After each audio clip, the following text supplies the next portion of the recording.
over the years, Michael's voice has come down several octaves. Let me finish. And all of the cigars and the brandy, don't let me finish, can now be heard. Okay. I've not finished. Right, so Michael Caine's voice now in the Batman movies and in Harry Brown. I can't go fast because Michael Caine talks very, very slowly. Right, this is how Michael Caine speaks. Michael Caine speaks to his nose like that. He gets very, very specific. When he gets loudly, it gets very loud indeed. It gets very specific. It's not quite nasal enough the way you're doing it, all right? You're not doing it the way he speaks. You're not doing it with the kind of... And you don't do the broken voice when he gets very emotional. When he gets very emotional indeed. She was only 16 years old.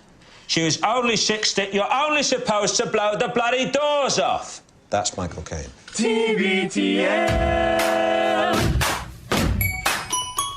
Now, if you haven't heard of these young men, then you must be the wrong age because they're rock and roll specialists. No one enjoys James Bond more than I do. They're all great movies. There has not been a James Bond movie that's not a 10 out of 10. You proud of that? You proud of that sentence you just said? Yo, you said we was gonna be dancing, you said we was gonna be partying, you said we was gonna be doing what we do. Everyone says great things about you. The posture, the haircut, the tiny feet. It's amazing they hold you up, but they do. They do. All right, hello, good morning, and welcome everyone to a Thursday edition of TBTL, the show that just might be too beautiful to live. Oh, and the adventure begins again. My name is Luke Burbank. I am your host. First things first, I love my job. Coming to you from the Madrona Hills studio, perched high above the mighty Columbia, where it's a gray day. It is apparently... It's the part of the week where temperatures are going to start dropping. The rain is going to be coming out here in the next day or two, unfortunately. But so far, still dry. We're trying an experiment with the poodles today. We are leaving them outside. They are tethered, and I can see them. We're having class outside today for Gigi and DJ. Partially because I think they need some more outside time. They were being salty on the morning walk today. They were getting into it with other dogs that were like behind some fences and just barking at each other like very aggressively. I think they were like maybe had sensed there was a cat hiding somewhere. They were just being unruly. They were being ungovernable today, so I'm leaving them outside for... Oh, DJ actually somehow managed to pull on her little collar so that the clip that she was attached to the tether earlier in the morning, she bent the little ring so that she escaped. We had a jailbreak earlier. It's been an active morning around here. Thank God. Now I can focus on episode 4,757 in a collector's series instead of all that Let the fun begin. Mayhem associated with the poodles today. I've had some spicy hot takes that I've been trying to deploy on the show for days, if not weeks. Opinions vary. And I'll attempt to deploy them once again today, or I won't. Who knows? Also, if you're playing Wordle on hard mode... Oh, shit. Things are hard. Maybe it's not as hard as you thought, at least according to the New York Times. I don't know a lot about that, but thankfully somebody else who works on the show does, and we're going to be talking to him in a moment. I'll mention it's Thursday, a.k.a. Blur's Day, so... My birthday today. We'll do the Blur's Day messages. And then speaking of that guy, he's sort of like, I consider him the godfather of Wordle. Who is my daddy, and what does he do? He's also the longest-running Cobra of the show, maybe best known for his depictions of the tall ships. He's Andrew Walsh, and he is joining me right now. Good morning, my friend. Good morning, Luke. Thanks for the reminder of the Blur's Days. I'm going to get these into shape right now during the show. Okay. We're going to get them prepared. We're going to hope that people signed their messages so that I don't get in trouble for referring to them as their email address. All right, Luke, listen. I told you before the show that I have a little audio gift for you, but that might be stealing a certain amount of valor from our listeners, specifically listener Marissa, who sent this to me via text message yesterday. She sent a link, I believe without a comment. I wasn't sure what I was clicking on. Let me put it that way. And I clicked on it. And you're not supposed to do that. You're not supposed to just click on links Marissa sends you because you don't know what she's getting up to or whether or not it's a phishing scam or what. But I did it, and this is what I heard. As soon as we stop this music over here, this is what I heard when I clicked on the link. Phoenix Books presents Moby Dick, written by Herman Melville. This performance by Burt Reynolds is copyright 2014 Phoenix Books. It has been digitally remastered from the original 1996 Dove Audio sound recording.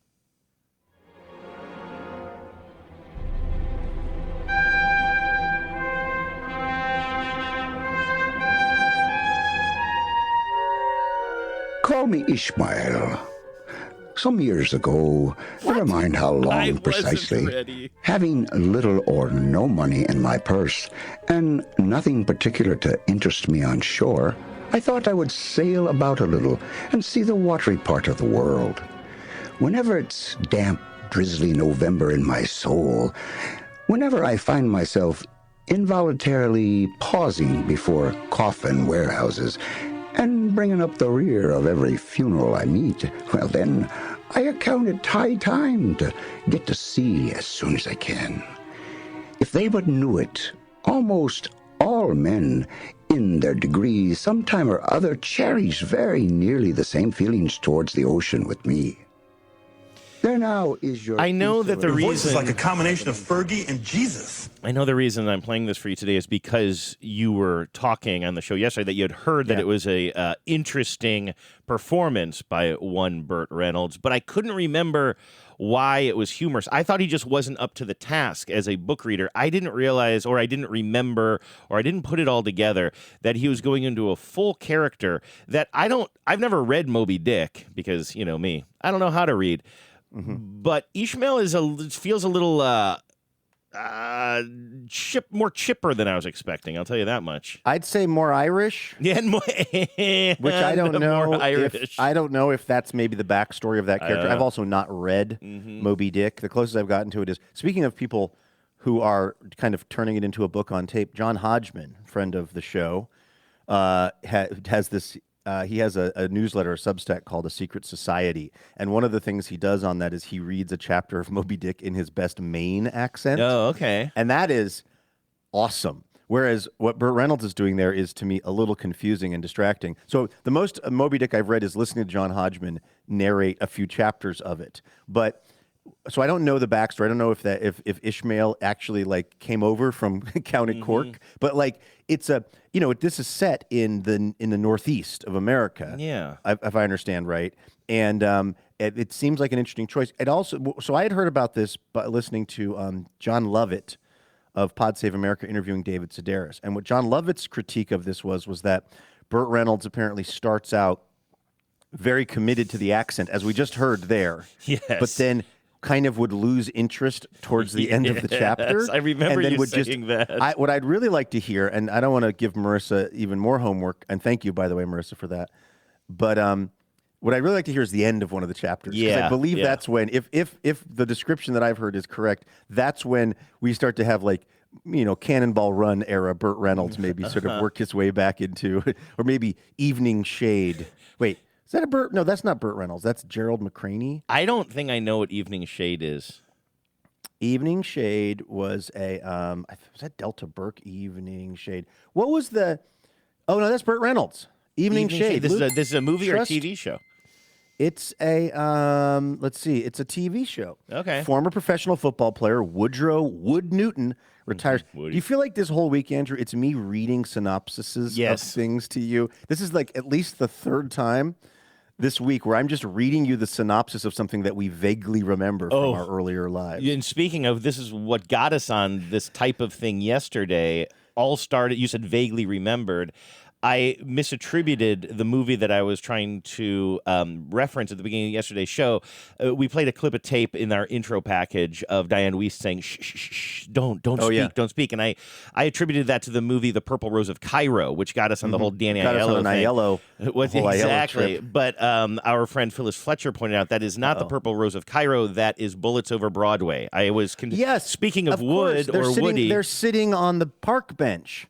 Oh, are they on the park bench in that scene? Yes, they're sitting on a park bench. That's why I was so confused. They might. I think maybe they keep coming back to her doing that to him because I can picture them. I think on a boulevard too with her doing that. I could be wrong. I've already lost all credibility in the space. But yeah, not Purple Rose. They're both Woody Allen films. I'm guessing from around the same period. If that gives me any cover. I loved Bullets Over Broadway. I think, isn't it like somehow he's got a direct? It's this rich gangster wants to put on a Broadway show and have his very, I think, untalented wife in it. Okay. And that's the thing too. Like, I don't think Diane Weiss is she can't be the untalented wife. But anyway, I really liked that movie when it came out. I think I might have even seen it in a theater. But now I was wrong. I said it was Madeline. I said it was Madeline Kahn, which makes no sense. But I don't think I've ever even seen Purple Rose of Cairo. And also, by the way, Bullets Over Broadway, 1994, Purple Rose of Cairo, 1985. So not even really the same period, as I said. But once again, I'm faced with this. How many times can I be surprised by this Danny Aiello shots that they're using on Google for him? It shocked me this morning, Andrew, when I went to check what episode number that we're on. By the way, just to close the loop on this, former professional football player Woodrow Wood Newton retires to his hometown of Evening Shade, Arkansas, and settles into a new job as coach of a high school football team with a long losing streak. So that was Burt Reynolds' sitcom, first episode, 1990. 1990. That's what I was looking up. I was curious about that. Yeah. So he's the height of his powers are the mid to late 80s. Is this correct? Well, let's think. What is he? 90s? Okay, because I think this is kind of. I'm seeing this Evening Shade as Burt Reynolds is kind of cashing in. He's coming back. He's retired. He's on the. Even his character is in like the kind of not last. He's beginning his initial descent, as I like to say on the show a lot. Yeah. But what is peak Burt Reynolds? What is his like? So I always cite the Cannonball Run movies. What are the? We mentioned Deliverance the other day. What did he do? Am I forgetting something? Am I forgetting a major TV piece? Was he BJ in The Bear? No. Yeah, he was the bear. I think this always comes up, and I always mess this up. It was that him, and I don't even know if that was a TV show or a movie. No, he has nothing to do with that at all. But why do I'm so sorry. I'm just putting us in this in this loop. But isn't he BJ and the Bear is a guy driving a truck with a monkey, right? Doesn't Burt Reynolds have a monkey friend? No. Maybe. Well, are you thinking of Every Which Way But Loose, which is Clint Eastwood and an orangutan? This is where we always go. I think at times I do think of that. Can you believe that Burt? You just said this is where we always go. You trying to name a show with a guy and a monkey or a movie, and me saying Every Which Way But Loose, and this being not the first time it's come up, but in fact where we always go. Yes, and it's like a rut that I can't get out of. And it's almost dreamlike. It's kind of like I know where this is going and I want to stop it, but I can't. I can't stop myself. You're right. When I type in Burt Reynolds ape, I just get Every Which Way But Loose, which he is not in. Anyway, so I don't know. You know what else he was in though, and how he became a very Smokey and the Bandit, I think is what I was thinking of. Oh, I think I said Cannonball Run, which again is not even. It's Smokey and the Bandit. I said Cannonball Run, which is incorrect. But is he not in was Cannonball he in both? Run? Let me see. I thought he was in both because I thought him Maybe. and Dom DeLuise were both in that. Maybe they were. Here was the movie that Burt Reynolds was in that really attached him kind of to my sort of view of the world, which he was in with Dolly Parton, a movie called The Best Little Whorehouse in Texas. Okay. Which I think maybe was actually like a Broadway musical they decided to make a movie about or something. I remember I had a vague notion at age, whenever that came out, I had a vague notion that whore was a bad word or was something that was very like, sort of a very sexual term.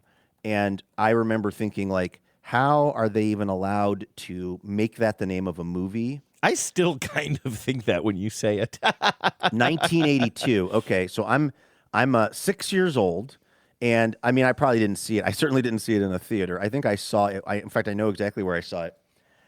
I had those friends, these kids that were roughly my age, that I think it's an Aikido studio now, Andrew, at 77th and Aurora. Oh, yep. Sure. On the north side of 77th.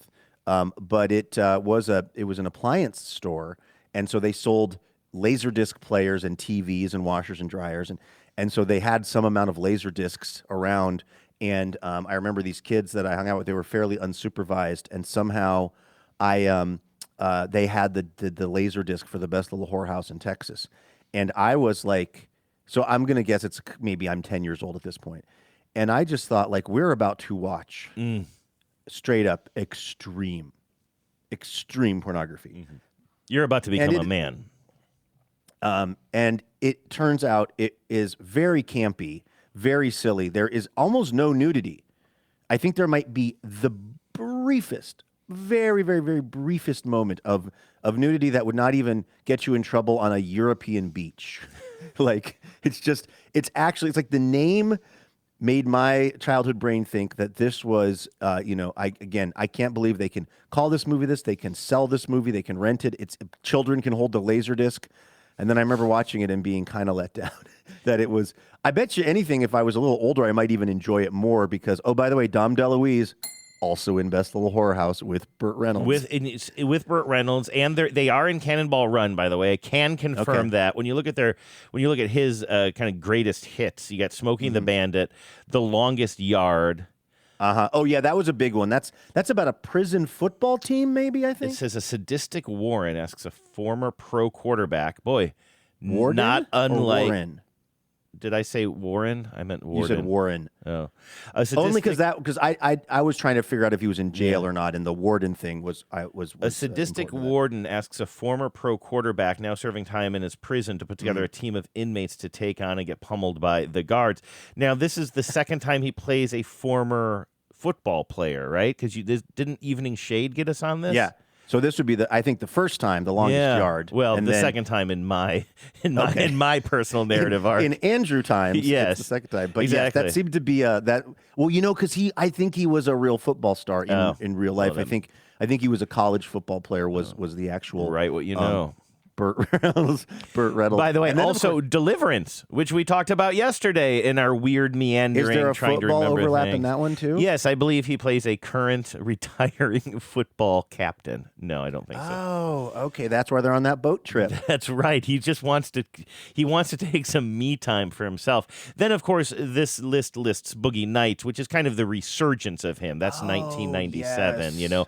But that's not unlike Travolta in Pulp Fiction. That is like a kind of a breakout return, if that makes any sense. Like it's notable. Which is right. So you're saying it's to you, Burt Reynolds in Boogie Nights is the different, and that was of course Paul Thomas Anderson. But do you think that was different for him than John Travolta getting cast in Pulp Fiction was? No, I feel like it's a very similar thing in that both of these guys had their heyday in the 80s or 70s or whatever, and then not like they had totally retired or anything or left in disgrace, but just kind of their careers just sort of, got quiet for a while. I'm sure they were both working, but we weren't paying attention, and then suddenly two very, I would say, pretty popular movies, but also kind of critically acclaimed movies have these guys come back in roles that you're just like, oh, wow, this guy's got some acting chops.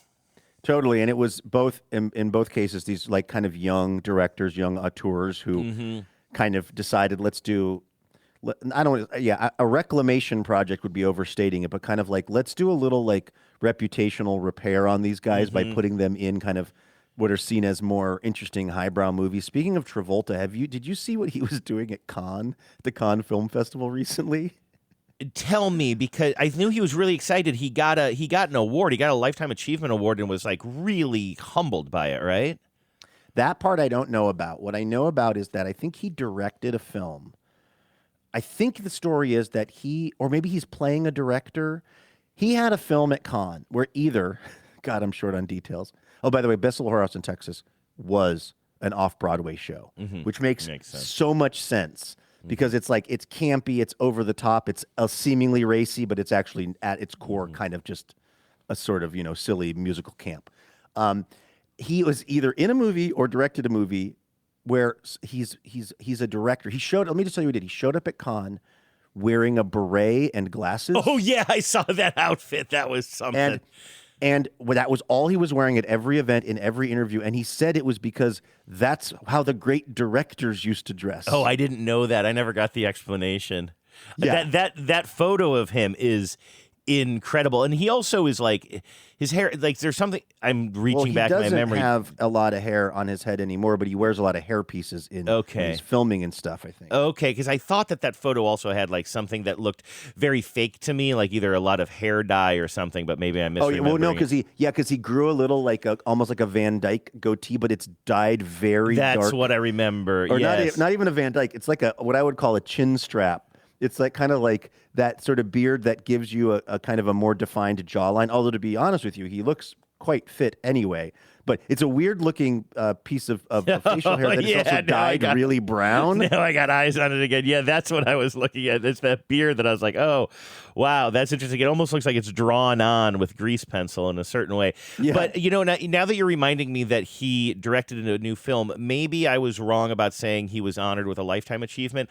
All I know is I think maybe his new film was, maybe roundly praised at the festival or something. Either way, I know he got some sort of accolades that he seemed in like whatever passing little clips I was reading about this, and so maybe my whole story falls apart. He seemed like he was legitimately honored, as in like, yes, I know I'm a Hollywood movie star, but do I really have the respect of the film elite? And the fact that either through some sort of a acknowledgement of his career or of his new film, he was really humbly blown away by the reception, which really, if anything I'm saying is accurate, warms my heart.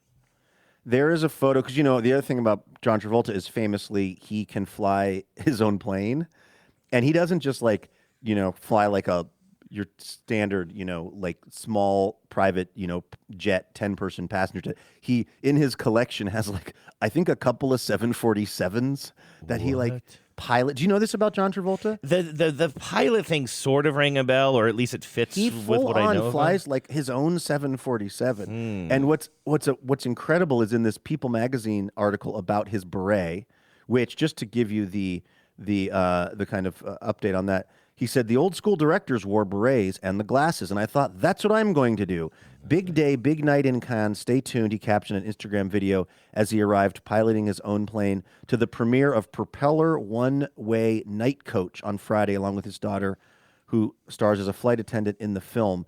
There is a picture of John Travolta flying his plane in the beret, and it's really something else. Now, this plane that you're looking at, this is did you say what this kind of plane? This might be a more normal-sized plane, Sure. but he also has, I'm only looking in the cockpit of this plane, and I'm not a plane expert, but what I can tell you is that he does, I've seen interviews with him where he takes the interviewer out in his, full-on, commercial airliner-sized airplane that he likes to fly around. Oh, man. But him piloting his own plane to France with the beret on and the beard, it's just so silly looking. That is great. But it kind of, from what I'm hearing, little whiffs of this, he sounds like he's acting kind of childlike in a way that I sort of appreciate, not necessarily big on himself or flying in like he thinks he's going to own the place. I don't know. Like Joel Otto, Calgary Flames. I mean, Travolta is an interesting one because he had obviously so much fame at different times, and then was considered quote unquote washed up, and then came back with Pulp Fiction, and then did a lot of work after that, was in a lot of different movies and stuff, and is famously very much a Scientologist. He also lost his wife to cancer, which must have been and a son to cancer, or not to cancer, excuse me.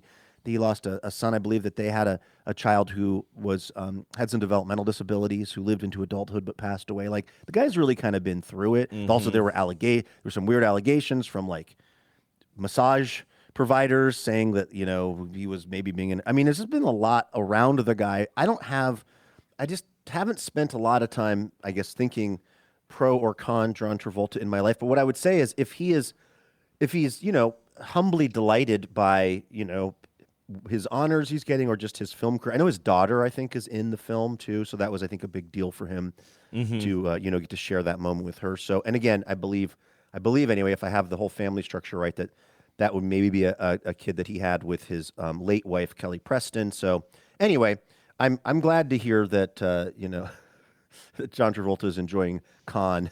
Yes, in his weirdo getup. I mean, so much better than again, if I'm reading this correctly, it's so much better than being self-serious, right? Or taking yourself too seriously. That's the kind of thing that just sets my teeth on edge. Yes, absolutely. Hey, I don't have to make a big deal of this, but just to close the loop on one thing, we talked a lot about my adventure of getting my car to the garage yesterday, limping it along. Going on with that? And we were hoping that maybe the problem with the car, which was kind of shuddering and seeming like it kind of wanted to choke out during acceleration and stuff like that, we were hoping that maybe it was the result of some mistake that the garage had made, that the dealership service center had made the previous Friday when they were changing our oil. oil, but I guess it was not their fault. It was apparently a coincidence, and they quoted us nearly $4,000 to get this thing fixed. Excuse you? Apparently, the dipstick went down way into the engine. Yeah, I pushed it right on through the engine block. I don't know. What? Apparently, so I don't know anything about cars. So caveat there, our car experts, this is going to drive you a little bit batty. At first, you're going to be like, oh, I know what he's talking about. And then I'm going to start getting things wrong and you're going to be mad. You're going to throw your phone. I don't want to hear about it. But apparently the fuel injector for one of the cylinders is bad. But there are 4 cylinders, I believe. And so they recommend replacing them all. They say like labor. They probably have to take the head off anyway. Well, right? It'll all be kind I've of open. talked to some other people who said that it's not actually a super inaccessible fix anyway, as far as that's concerned. But the dealership definitely put it to us this way. They said, like, we don't charge for the labor of replacing the extra 3. That would basically be the same as 1 or all 4 or whatever. So we're like, okay, well, then can you quote us what it would be with just replacing the 1? And they're like, we don't recommend doing that, but we can give you a quote on that. And it was significantly less. It was $4. That's so it was interesting. $4. Well, I'd go no, with no. that then. It was still, it's still like real money. It was still almost about $2,300. So going from about 38 down to 23. So I was exaggerating a little bit on the 4K, but so anyway, from going down from about $3,800 to $2,300 if I just get the 1 repaired. But now, like we don't drive this car a lot. It's a low mileage car, as I mentioned to you, which I was talking to our buddy Hauser, who knows from cars and car repair. And he said that could sort perfect. Because he's a J-Dog. J-Dog. It took me a second.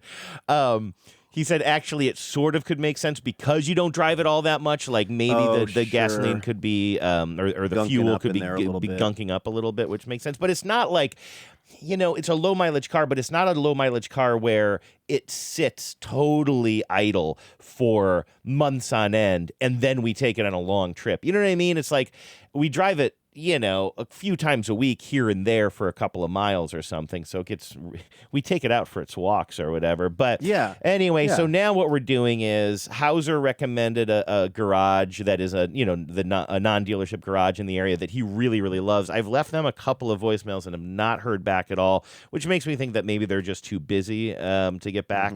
And then Genevieve is getting a quote now from another garage that is nearby. So we're about to find out for the first time the difference between dealership prices and other garage prices. But this other garage said we won't even do just 1. Like it's like a Lay's potato chip. You can't have just 1 or whatever they used to say. Like they say we will only replace all 4, and we're waiting to hear back what that quote is. What my hope is the quote from the garage that will only replace all 4 is maybe more in line with the quote from the dealership to replace 1. I don't know if that's asking too much, but I just, I don't know. I'm in a bit of a bind, but it was the first time I've ever been like, well, I told the dealership, we'll think about it. And then I just never got back with them. And our little car is just over there in Ballard right now, just hanging out with the other V-dubs, just sick and coughing into a handkerchief. How long do you have use of Kevin and Anita's car for? Well, they're the sweetest people in the world. They're out of town for a few more days, so we're in pretty good shape. I'm assuming that we will pull the trigger on one of these solutions by the end of day today, and maybe work can be done tomorrow.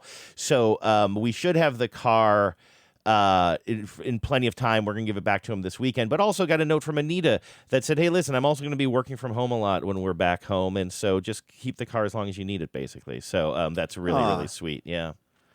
Yeah, that's really interesting because, you don't drive the car a ton, but also, like you said, it's not parked in a barn somewhere, with weeds growing around it. Like Bumblebee. It seems like actually it probably gets about the ideal amount of usage, like not a ton of wear and tear, but also it gets used every few days, presumably. Yeah, and the most.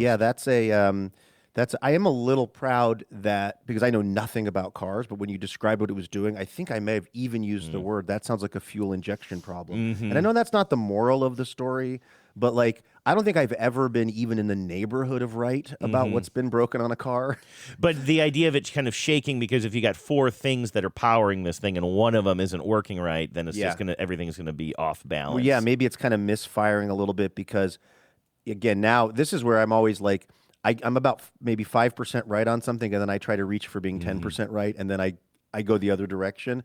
But I'm guessing that has something to do with where the fuel is missed. It's sort of sprayed into the little combustion chamber where it's lit by the spark plug, and it blows up, and that drives it. And if one of those things isn't firing right, you're going to have this thing is going to be. And when you press the gas, it's going to all be sort of out of whack. That's too bad. Also, yes, dealerships are always going to be more expensive. I remember growing up, and well, first of all, when I was growing up, my dad, not one of our vehicles ever saw the inside of a repair bay of any kind of professional nature. My dad fixed all of our cars all the time, including, I think, swapping engines out and all kinds of stuff. Well, I can't remember if I already said this to you yesterday, and my apologies if I did. Maybe I said this to Genevieve, but here was my thought on this. So the quote is obviously, the estimate is way higher than we were expecting for either of whatever we choose. But I was wondering, remember how I described to you the snack tray that they had with all kinds of snacks in it? They had some goldfish and some cookies, and they had this whole thing of like free, like little soccer-shaped stress balls you can squeeze. They should give those to you right before they tell you it's $3,800. Yeah, right? Well, I'm just wondering, like, how many of those they had free leather belts to bite down on when they tell you how much the fix is. Why does that sign on the wall say, "Thank you, Daddy, can I have another?" I was wondering. I was going more Civil War. I know, strop. I did not on the strop thing, and then I took it too far. My apologies. Somewhere. That's the worst little whorehouse in Texas. Just feel a little randy today. Could that be our show title, or is that too much? See, I'm so prudish. I still don't want to name that our show title. Yeah, I don't. And I'm sorry if I said that word. No. I mean, it's the name of a movie. Like you say, it's a campy old thing. I'm with you. It's a little here. on the line, though. I'm like, when you like, I actually think the worst little whorehouse in Texas is a great show title. But I'm kind of like, I don't know if I can say that. It's 2026 and it's Let's a podcast. not listen. You know what? Here's why I would say let's not. I would say let's not, as we're about to roll into Valley City, Ohio for a week. Good and we're making some new friends. Maybe it's a family-friendly event, and we're getting a few more eyes on the show, and someone rolls back 3 weeks and they see we're talking about horror homes. Let's make this whorehouse a horror home. Anyway, so yeah, I'm trying to figure out how many goldfish and little mini cookies I need to eat to offset the cost of going to the dealership as opposed to one of these garages. That's a really good idea. You just post up there 7 a.m. to 7 p.m. I'm leaving the shop. My pants look like jodhpurs because I got so many stress balls tucked into my you pants just literally pocket. Post up in the waiting area and don't just absolutely just spend all day eating those snacks.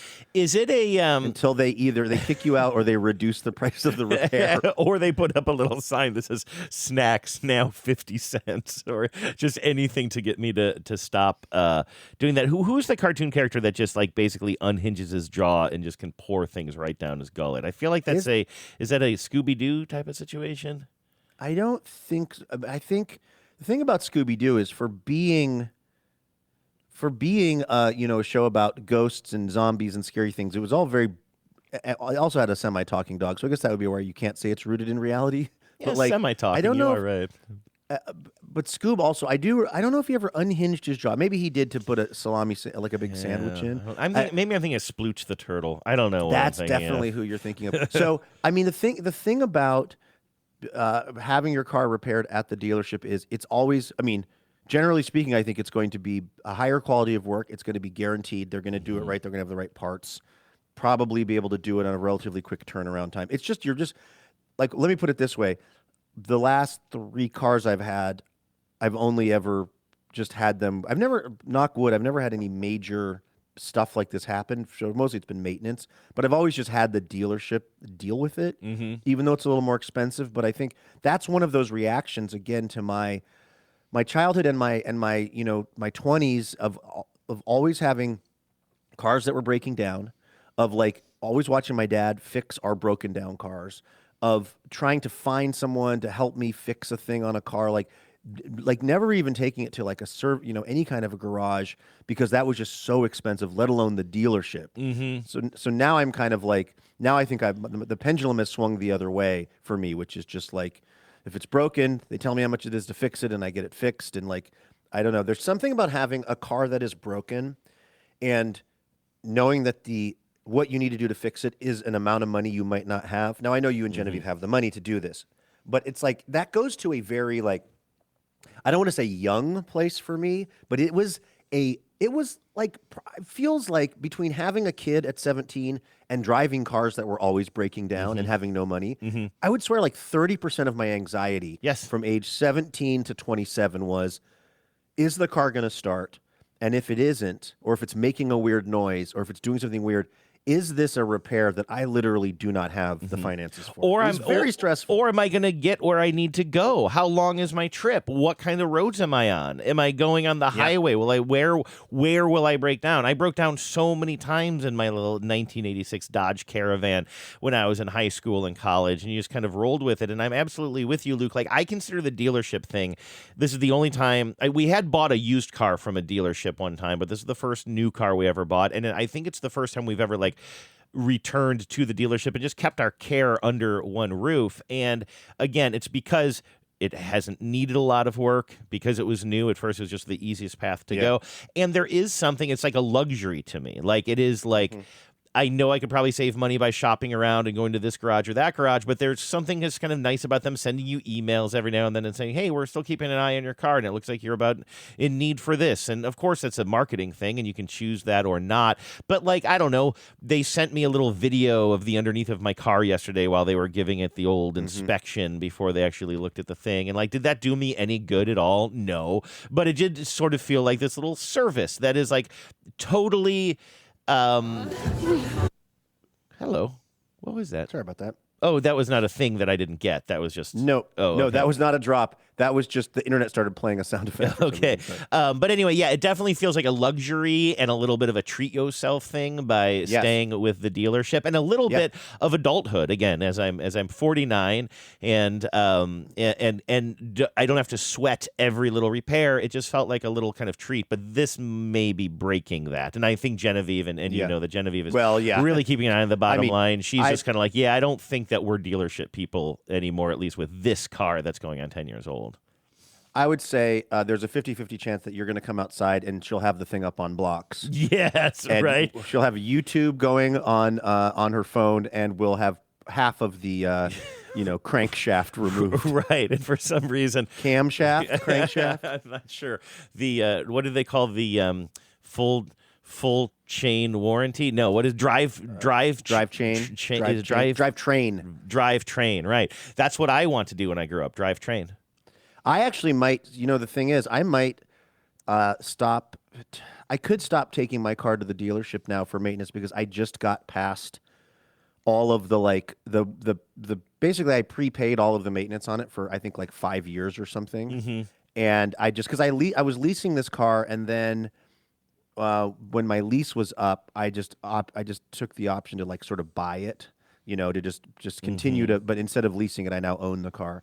And which I'm still making payments on it, but anyway, it's like I'm buying the car, I guess. And as part of that, I had 5 years of maintenance, which I kind of like. I don't even know if that's a good deal or not, but I just like, they fold it into the payment, and then you never even they just never charge you anything. You just bring it in, they do all this stuff. I mean, I did have new tires put on it and stuff like that, but just as far as regular maintenance goes, they just cover it. And this last time I took it in, it was literally the final, I think it was my last free maintenance or something. So from here on out, it's like, I don't know what it is, $200 for an oil change, something that's again, way more expensive than if I took it to Jiffy Lube. Yeah. And so, and also I live up here in Southern Washington, and I bought the car in Portland because I lived there at the time. So it's a little bit of a schlep. So I may actually I may find a local place here and start taking it to them. But again, what I like about going to the dealership is I feel like nobody there, unless you're in over on the sales side of things, I feel like the pressure is lower to get things that don't need to be fixed, because it's hard to explain. People think of car dealerships as high-pressure situations, and they certainly are if you're looking to buy a car. But my experience with taking my car in for maintenance at the couple of different dealerships that I've bought cars from the last few times, I feel like you go in there, there's somebody really nice sitting at a computer, they're friendly, they like know everything about your car because that's where you bought the car from, and they're like, oh, it's coming up on this and this. I don't know. I mean, you could probably get away with not doing this or whatever. And like, it doesn't, like, I think this is actually really what I was meaning to say is like, I think because I grew up in a family where like my dad just fixed all of the cars and never took the car in anywhere, I have an amazingly high level of suspicion about people, like about like an auto repair place that you don't really know the people. It's just like, it's like Jim's Auto Repair. And you go in there and you don't really know what Jim's motives are, and you don't really know if what you're being quoted or told is actually the thing, or if it's the upsale of the thing. Like, and I'm not even accusing this hypothetical Jim of doing this. I'm just saying it's like the hairs on the back of my neck are just like up the whole time. You're just like, can I trust this person or not? And you've probably had some bad experiences, as have I. You know, like when we broke down on the GW bridge and stuff. And and again, not even knowing, like I remember, like not even knowing if I had a bad experience. I bought this Subaru Outback off of eBay. I've told this story many times.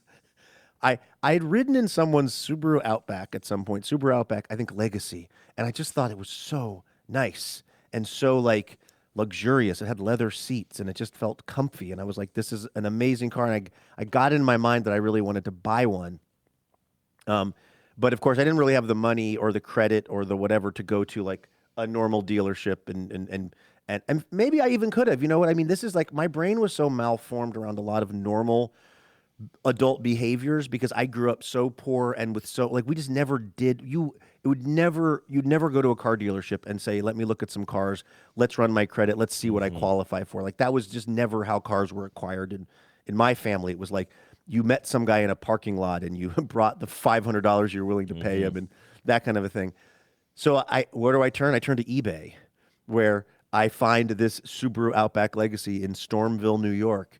And it's, you know, maybe the retail on it at a car lot would be $10,000 and maybe I get it for $7,500, but then I've got to pay $1,000 to truck it across the country.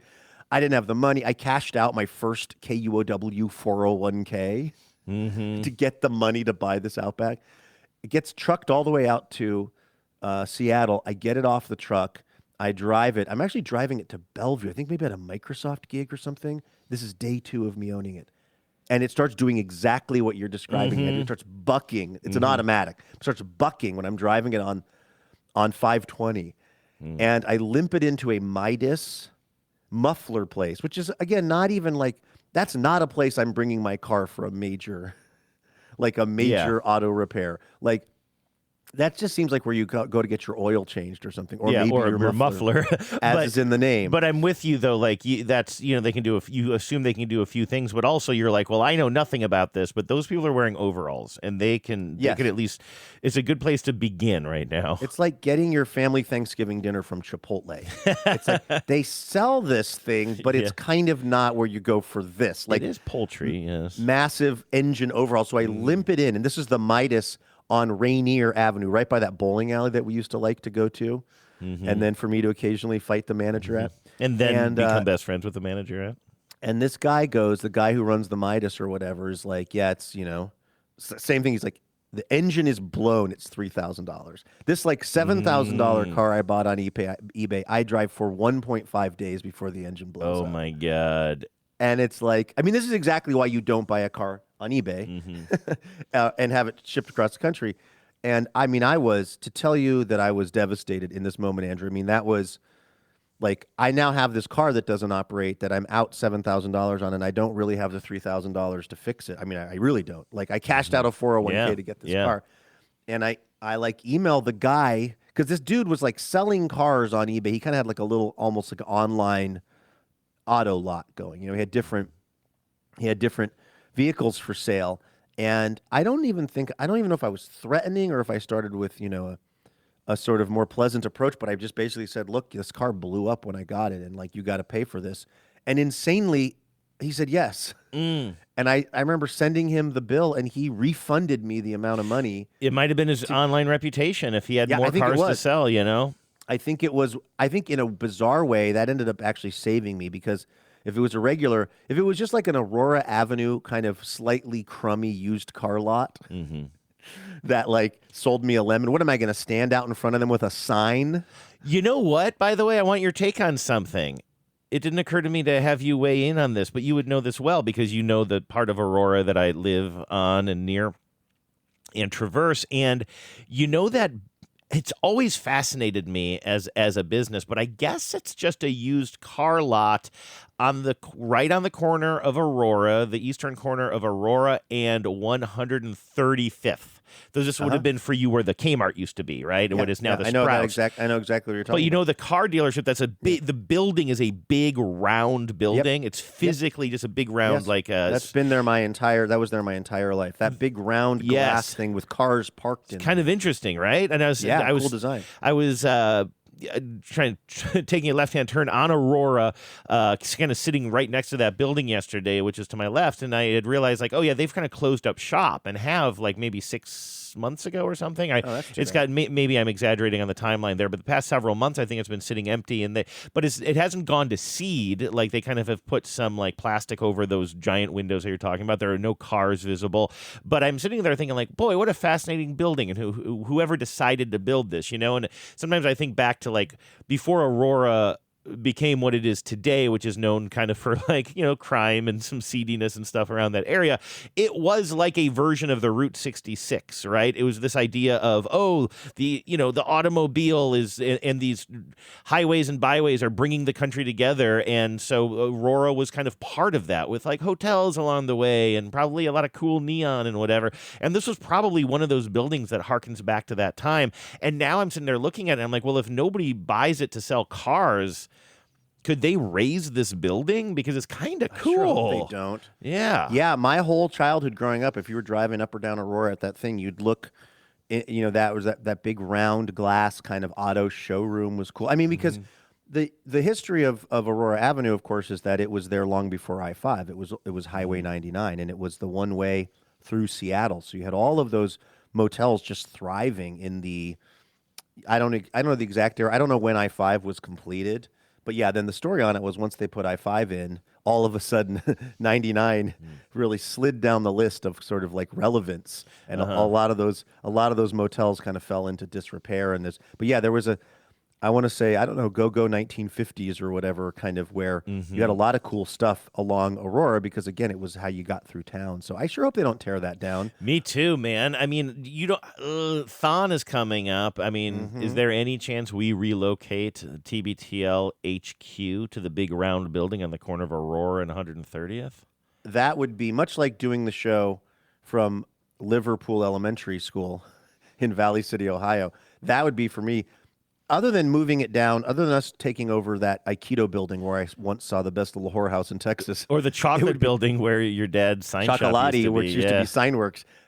If we start broadcasting from Aurora Avenue, that's going to be a pretty big nostalgia hit for me. I wouldn't rule it out. Well, I've gotten us pretty close. You have to get us to the finish line, but I've gotten us pretty close to broadcasting from Aurora. Is that Car Toys still across the street? Car Toys, a better way to go. I believe it is. I used to take my the couple of times that I actually like did some kind of a stereo upgrade. I think I went to that little Car Toys on Aurora there too. So a lot of good memories from that part of North Seattle, and a lot of bad ones because that is kitty corner from the Burger King where I peed my pants.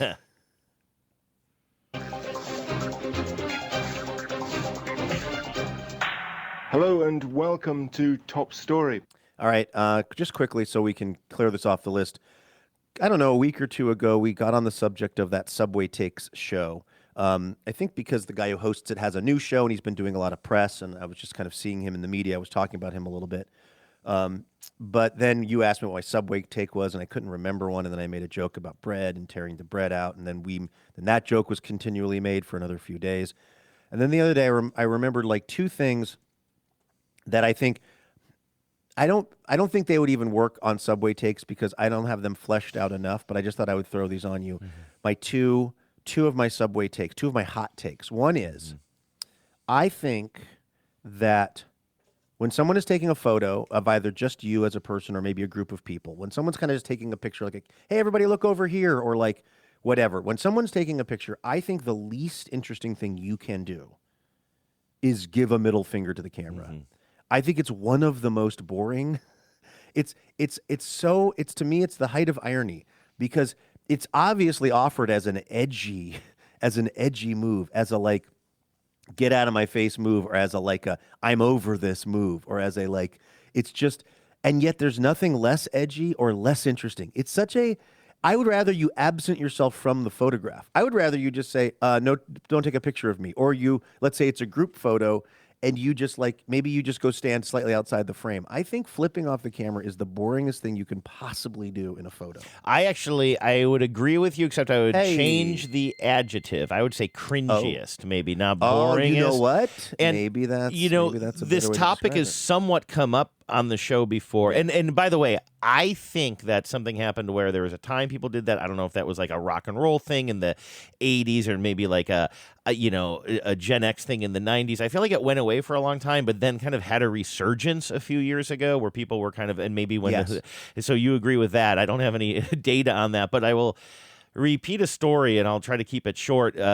But one of my cringiest moments, or not, I can't list them all. Like I can't even rank them. But one of the things that when I think about, like, I just wince at my behavior is I was taking a trip with a bunch of friends. It was me and Genevieve and some of our close friends from New Hampshire. We were going down to North Carolina, I believe. Somebody's family had a house there, and we were going to take it over.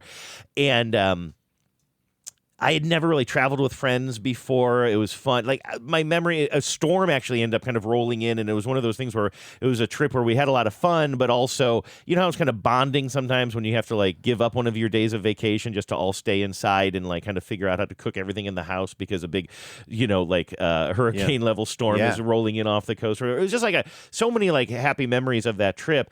One of the people who we were going with, and it might have even been her family's place, is a fantastic photographer, a photojournalist who I knew and really looked up to. I mean, she was probably my age, but she was just such a role model for me in the photography world because she was doing it as a professional. I was a hobbyist, and she's so good. She goes on to win a Pulitzer Prize, in fact. And she was a very, very close friend of mine at the time. And she has I always loved how she could just take the best photos, sometimes just from her hip even, because like her camera was like an extension of herself. And she took this photo of all of us. We had some travel issues because like the planes weren't running on time and we missed our connecting flight and all this stuff. And there's this photo of us all running through the airport, and she's not in it because she took it. And she had the wherewithal. She runs ahead of us and just kind of spins around. She's kind of got her camera at her hip or whatever, and kind of fires off the shot. And it is such an amazing photo. Wow. And I don't know where this came from, but I flicked off the camera. And I remember seeing it, it was digital, so I saw it immediately and just being like, what did I do? What did I do? What did I do? Now, I've never even seen that photo since. I don't know if she circulated it. This is, Facebook was around. It was pretty new. Yeah, Facebook was around, but it's pretty new at this time or whatever. But, like, I still think about that photo. I'm not in touch with this friend anymore, which also sort of breaks my heart, and I blame myself for that. But it's after like you flipped her off.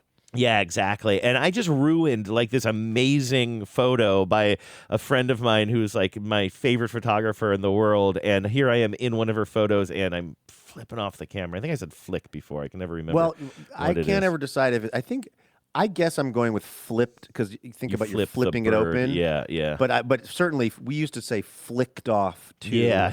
When I was a kid, I think those were interchangeable. You flick boogers. Yes. You flip birds. Okay. I can definitely identify though with just impulsively doing something like that. It's not even your personality. No. Like, certainly you, as I know you at this point and have known you now very well for many years, my friend. That's so not your energy. But I also can identify with that. Just in the moment for no reason that can be explained later, just doing something impulsive like that and then being like, oh man. Yeah.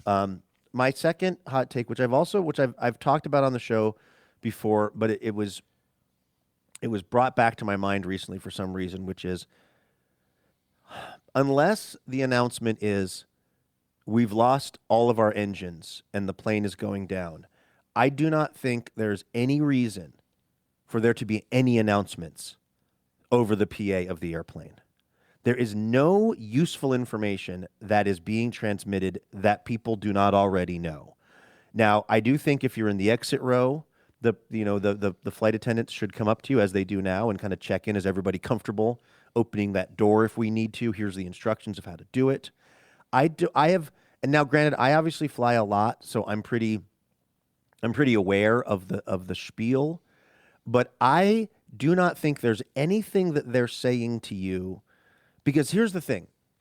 It is so loud because probably FAA regulation and the concern that if there is, like, first of all, everyone has headphones on now. People are talking. They're distracted. So I think that there is some minimum decibel level that, like, legally the announcements have to be at so people can hear it. And also if it's an emergency. It's so loud. It is like you can't sleep through it. If you're listening to something on the headphones, you have to pause what you're listening to. And it is, first of all, so much of it is now advertisement. So much of it is now about your signing up for the credit card program. I was going to joke. I was going to jump in and say, Luke, this is where I disagree with you, because if they don't spend at least 10 minutes yelling in my ear when I'm not allowed to go anywhere about the Atmos rewards card, where else am I going to get that information? It is so annoying, noxious. You're not allowed to leave. Seatbelt light is on, and now we're going to blast this at high decibel just so that we can sell you something when you're already on an airplane that you feel like you've probably already been ripped off 7 times just getting into that seat. Exactly. And I do feel like the amount of SpawnCon now, the amount of getting on the microphone and sort of trying to get us to somehow spend more money on this or get this credit card or whatever, it feels to me like it's creeping into more and more of what happens when they crack that microphone. The other part that's tough, and again, on the one hand, I understand this because I have the show-off demon. I think the reason this came up in my mind again the other day is because I think we had a flight attendant who was the person sort of deputized to operate the announcements, right?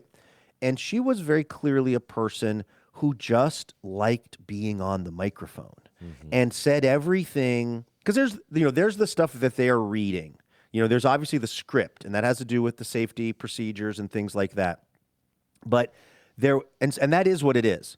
But there were so many other things where you could just tell that this person enjoyed, much in the way that I have enjoyed hosting radio shows in my life and enjoy doing this show with you. And I am talking into a microphone right now. Sort of like you could just, every once in a while, you get either a pilot or a kind of head flight attendant who just likes being on the mic. And when I identify that as the scenario at the beginning of a flight, I know I'm in for a long, long journey. Yeah. Because it's not just the federally sort of like mandated announcements that has to happen, which I would argue we know. You know what they're not announcing anymore?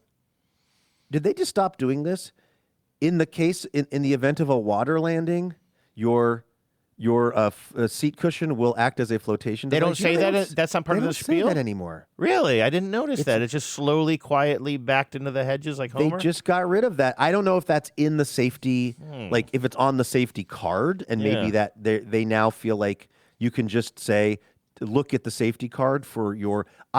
Also, it's possible, Andrew, that I've just completely... Yes, might just be I've zoned out so hard. I'd be interested. I feel like we would have heard about it, because I doubt you'll remember this because you'll have a lot on your mind, but let's listen for when you're flying to Ohio. Yeah, let's all keep an ear out. I'm curious because I feel like... And also, we're flying over land mostly, so that might also impact it. Maybe it has to do with if we're flying... If we're going to spend a significant amount of time over water or not. I feel like that has really gotten low-keyed of late, if not erased altogether. But I guess I would just say, I try to put myself in the mind of a person who's never been on an airplane before. So, and I'm an adult. So, like say I'm 25, I'm on my first airplane flight. Of the things that they're saying over the loudspeaker, how many of those things are actually important for me to know? And I would say very, very little. Almost none of that content is that important to me. I'm with you. I mean, I do, again, with the caveat that they legally have to say some stuff. Fine. Okay. I'm not going to argue that. I'm not arguing that with you. But I'm trying to think of anything else that I want to. Oh, okay, I know. End of the flight. I need to know, especially if it's one of those things where the flight was delayed and I'm one of the people who's making a connecting flight. Yes. Any pertinent, important information about where that connecting flight is, or if I need to find my bags. If there are people in the back of the plane who need to deboard first because they need to make their connecting flight, I will be the first to stand up and salute them from my seat and let them off the plane. So we need to know that. That's the only thing I can think of. Totally. I think that's a reasonable use of the PA system. I've been on early morning flights, or at least one that I can remember, where it was like, it was either an early morning flight or I feel like that, like very early, or it might have been like a red eye. It was something where the like person in charge of the PA system said, I know it's really early and a lot of you are trying to catch up on sleep, so we're going to keep the announcements to a minimum. And when I tell you, of course, that I was just like, I was in love with that person immediately. And guess what? They barely cracked the microphone the whole flight. And everybody was able to get kind of some restful sleep. And like, that was when I learned that we don't need to hear hardly nearly as much as we're hearing right now. Like, I thought they made that announcement in the middle of a long silence, like just every 10 minutes. Just a reminder, we're not going to be interrupting you. We're going to be low-keying this. Yes. Hey, just so you know, the last 10 minutes you weren't hearing us talk. That was because we're letting you sleep. No, it was like they literally said, we know that a lot of people are trying to sleep, so we're going to keep the announcements to a minimum. And it was amazing. Love it. It was beautiful. And what it told me was 90% of what we're hearing over the PA system is not federally mandated or specified. And we could get it down to 10%. I would just like us to get down to only the 10% that we absolutely have to do. And I think we'll all enjoy the flight a little bit more. I also just realized yesterday, I was walking the dogs around the lake, and somebody drove by in a loud car. And like you were talking about a bunch of guys tarps off chanting USA and how that that emotional reaction you have. Yeah. My emotional reaction to loud noises is truly it's unhinged. Like, it fills me with a level of anger that it feels so personal to me, those noise intrusions and things like that. So like when I'm trapped in my seat and I'm seat belted in because I have to be, and then that speaker is right on top of me, and then this person is just talking and talking and talking, and then you think they're done, and then they're talking and talking and talking. It's like, it makes me, and I'll admit, it makes me irrationally upset. Like, my reaction to it is more, I feel more upset about that than I should. So some of this is me, in fairness. Well, I don't have that reaction to a lot of things the way you do, like the loud cars, the loud motorcycles and stuff. But it does bother me. I mean, the whole we're trapping you and go. I mean, I feel like the longest thing they do now is the credit card commercial, and I don't think that's just a perceived thing. That feels like they're just talking and talking, and they keep going on and on and on, and it's so loud. Like, I sit there and I fume because it's so intrusive. It is so intrusive. Even with your headphones on, it's intrusive, and you're completely trapped. So I'm with you on that, absolutely. I have a question for you about your loud noise stuff, by the way. Yeah. First of all, do you think it's getting worse? And if so, Yes. okay, I had a feeling that was the answer to that. So has your feeling about fireworks changed as well? Because you and I know that probably I would guess that the majority of our listeners are more on the side of like, I'm over with fireworks.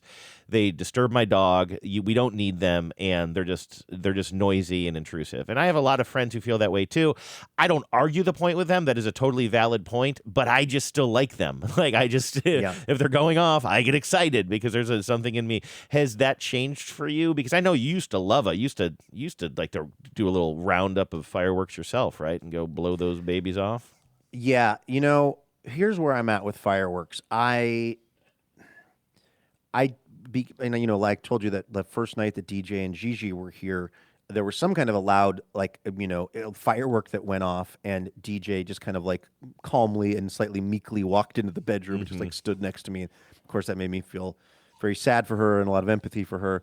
And so in that case, like, I guess here's what I think. I don't think I like fireworks in fairly tightly, or I don't like fireworks in neighborhoods anymore, I think. Like, I don't think that the neighborhood is the place to set off your fireworks. I don't know if you can go somewhere that's away from all of that. You know what I do still really like are like municipal fireworks. So from my house, because we're looking out on the mighty Columbia, I can look down the river. There's a big fireworks show that goes off down in the town, and I can actually see it from here. And I remember, like, I don't know if it was last year or a couple of years ago, we had some people out here, and I just remember sitting out on the deck at night and watching the big city fireworks going off over the river, and that is really fun. That I really still like. And I feel like if you can, you know, or like the Gasworks. Do they still do the Gasworks Park fireworks down there on Lake Union? I know that the company that used to sponsor it all the time pulled out like 10 years ago. Then other people kind of filled in the gaps. And so I don't know where it is right now. I want to say yes. I don't know if they ended up skipping any years. Clearly during the pandemic, I'm sure they went away. Maybe, or maybe they did it remotely and gave everybody a show from their homes. But my guess is in some version it's still going on. I think what I like are municipal fireworks because it's a controlled environment. People can get together. I like people getting together, you know, and sitting on, you know, on that hill at Gasworks Park and watching the fireworks and oohing and awing. I also think it gives people with sensitive pets a chance to maybe take their sensitive pets somewhere else that night, which again, I know puts the onus. I know this is a very fraught topic for our listeners, so please don't come at me. I'm sure someone's going to say, oh, I used to live near the fireworks in Seattle and I don't have the ability to take my cat somewhere. So I understand all of that. But like what I'm kind of less of a fan now of is just somebody, like I would never light off fireworks here at my house anymore because even though I live kind of out in the middle of nowhere, I also have neighbors, you know, like 100 feet in either direction, and they've got pets and I wouldn't want to stress their pets out. This actually, Andrew, gets me into a topic that I've been debating if I want to bring up or not. I think I have a growing sense that one of my neighbors is kind of on my last nerve, and I'm trying to really stay. It's not my buddy Bob with the starter fluid. Yeah, it's not starter fluid, and No, but I don't want to aces. start. Okay, but you've mentioned some other neighbors as well, including one who you just mentioned very favorably the other day with her dog. I don't know, whatever. I don't want to put you on the spot, but go ahead. Oh, Gay! I love Gay. Okay, so it's not Gay. Yeah. I didn't want to put you on the spot of like process of elimination, and then you out this person. So you go ahead. It's not not that hard to. Let's just say. For people that have listened to the show a lot and have heard me mention the various neighbors, it's not super hard to figure out who's who. But like, I have a neighbor who's pretty like kind of by the numbers and by the book, and you know has in years past when I wasn't living up here, you know, called and left a message on the voicemail line about the hill and about this thing called Tansy and stuff like that. And we kind of got through that. You know, I came up to the place. I pulled out the tansy. I had the hill mowed, or as it's called, brush hogged. But by the way, that costs like $1,000 to do that, right? And I don't legally have to do that. I just, you know, it is, I guess, technically, you know, you could say that there's more fuel. Like I'm on like, I think it's maybe like 2 acres or like a little under 2 acres. But most of the property is this kind of rolling hill that has very tall grass on it and then some trees down at the bottom of it. And well, if you want to know really where this all started, Andrew, and this is why I'm sort of like, I'm hesitant to bring it up, but also who cares? I noticed that this one particular neighbor, like it seems like he only reaches out to me when he's like trying to like tell me to do something or ask me to do something. Like keep an eye on your hose. That's the other neighbor, and he was trying to be helpful. Oh, really? That's the other neighbor. I pictured it being this fella. Okay. No, okay. That's the other neighbor, and he just thought that I was trying to fill up my little stock tank pool and that my hose has gone crazy. Yeah. So that was totally meant from a place of, like, let me give you an example. This other neighbor, who literally the first time that we ever interacted was, please mow your hill and you have illegal tansy growing. And again, I was the one who fielded that first phone call because it was left on the... He must have Googled you, and somehow the first thing he saw was the TBTL voicemail line, which that's an interesting move. I had to send that to you. Good SEO on our part, I guess. I guess so. So, and that was years and years ago. Again, I came up, I remedied the situation. We hung out a little bit. Again, these are people that have a no kings sign. Like, I'm down with them being my neighbors, and I'm down with them in the world, generally speaking. We have what are essentially minimal interactions. They're not negative. They're not positive. There's the occasional wave. and again, I think generally speaking, I kind of like them. But what I feel like over time is somehow it's developed to this thing where this guy only reaches out so the basement of my house is kind of still very much in flux. It's like unfinished. It's just full of like tools and stuff. It's very disorganized. And the lighting in there is kind of lousy. So I have this like this lamp in there, which is one of those things that's kind of a big flat circle that's on top of a metal pole that you can kind of move the circle around. I literally okay. It's adjustable. I was picturing one of the stick lamps of the 90s that you and I will sometimes evoke. It's essentially that, except the top is different, but it's basically that. And it's not even like, it's not meant for the basement. I was literally like, I don't know where it was. It was somewhere else in the house, and I was like, I'm going to throw this out. Wait, I'll use it in the basement because I can never see anything in there because it's not lit very well. So that was down there. I guess I turned it on to do something. And then the basement door, which doesn't shut very well because it's all swollen from water intrusion, I guess the basement door blew open, and that torch lamp, or whatever you want to call it, lamp was still on. And because of how the top rotates, the circle, I guess, was pointed in the direction of their house. So if you can imagine this, it's like from their house, they look over towards my place. Under my deck, there's this basement door that opens, and then way in the interior of the basement is this light. And I forget where I was. I had no idea this was going on. But I get an email from him or a text from him saying, this is like, can you please turn that light off? It's shining directly into our house. And I'm like, okay, I can. But like, I would be shocked if that light was really actually impacting you that much. It's like, again, I don't even understand like the sort of like photo, whatever, the photo optics of it, the light movement of it, the whatever you want to call it. Like, I don't know how that was bothering you, but I was like, oh my gosh, I'm so sorry. Because it's not a spotlight, right? I will admit. It's not a spotlight. This is on me that I kind of can't quite picture the kind of lamp this is at the top. But just to be very clear, it's not a super focused light that you would be using for work purposes or anything like that would be considered a spotlight that is misdirected. Like I have some security lights on the outside of my garage that I actually am cognizant that if I aim it, and we used to have an ugly one on the front of the house when we bought this place, and I knew that it bothered our neighbor across the street, and that was totally reasonable to me, but this is not reasonable.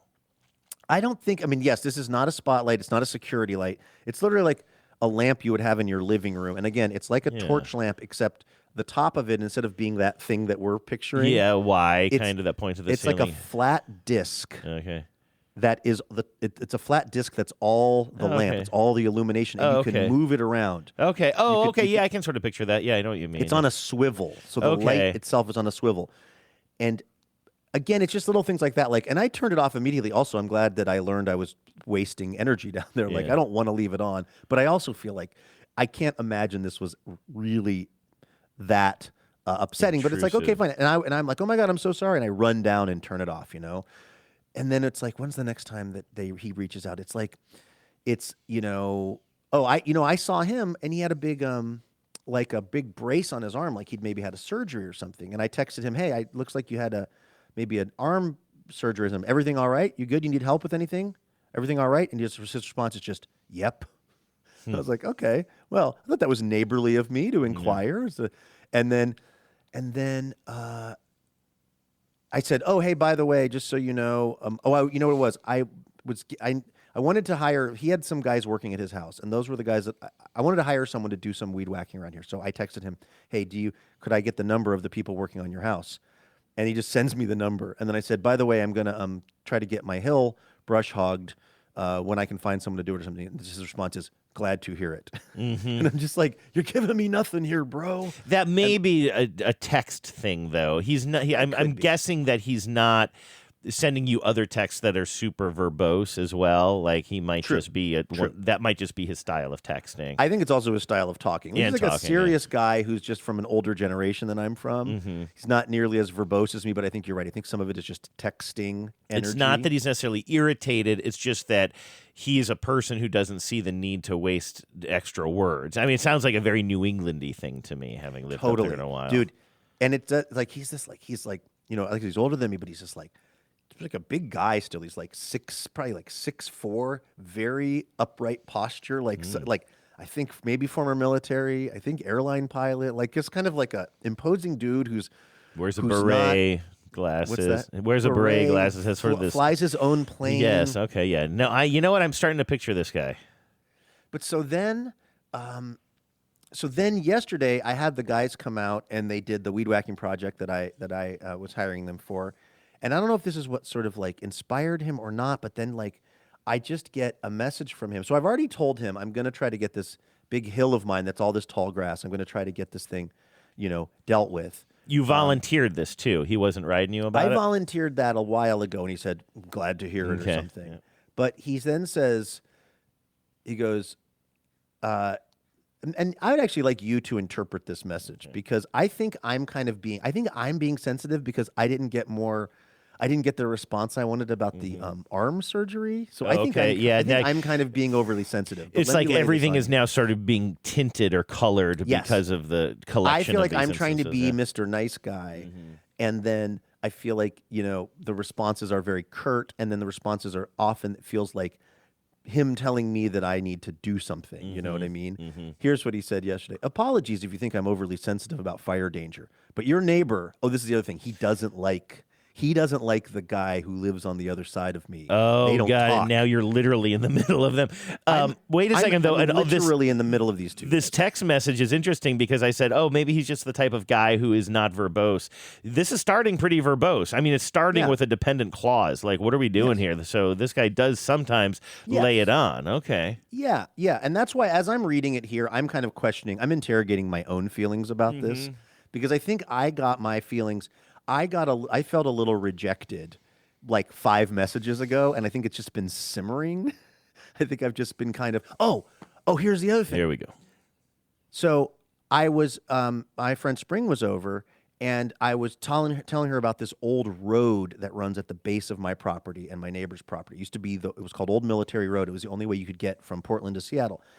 The only way to get down to that road area, I can't get to it from my property. There's a very steep drop-off. So I have to text my neighbor and ask him, is it okay if I cut through your driveway to go down and walk around on this road? Now, by the way, he showed me this road. Yeah, he maintains it, sort of, right? He maintains it. Like, yeah. So I was like, and I was like, so on whatever day it was, the other day after we floated the river, I texted him and I said, hey, can I walk down to that road?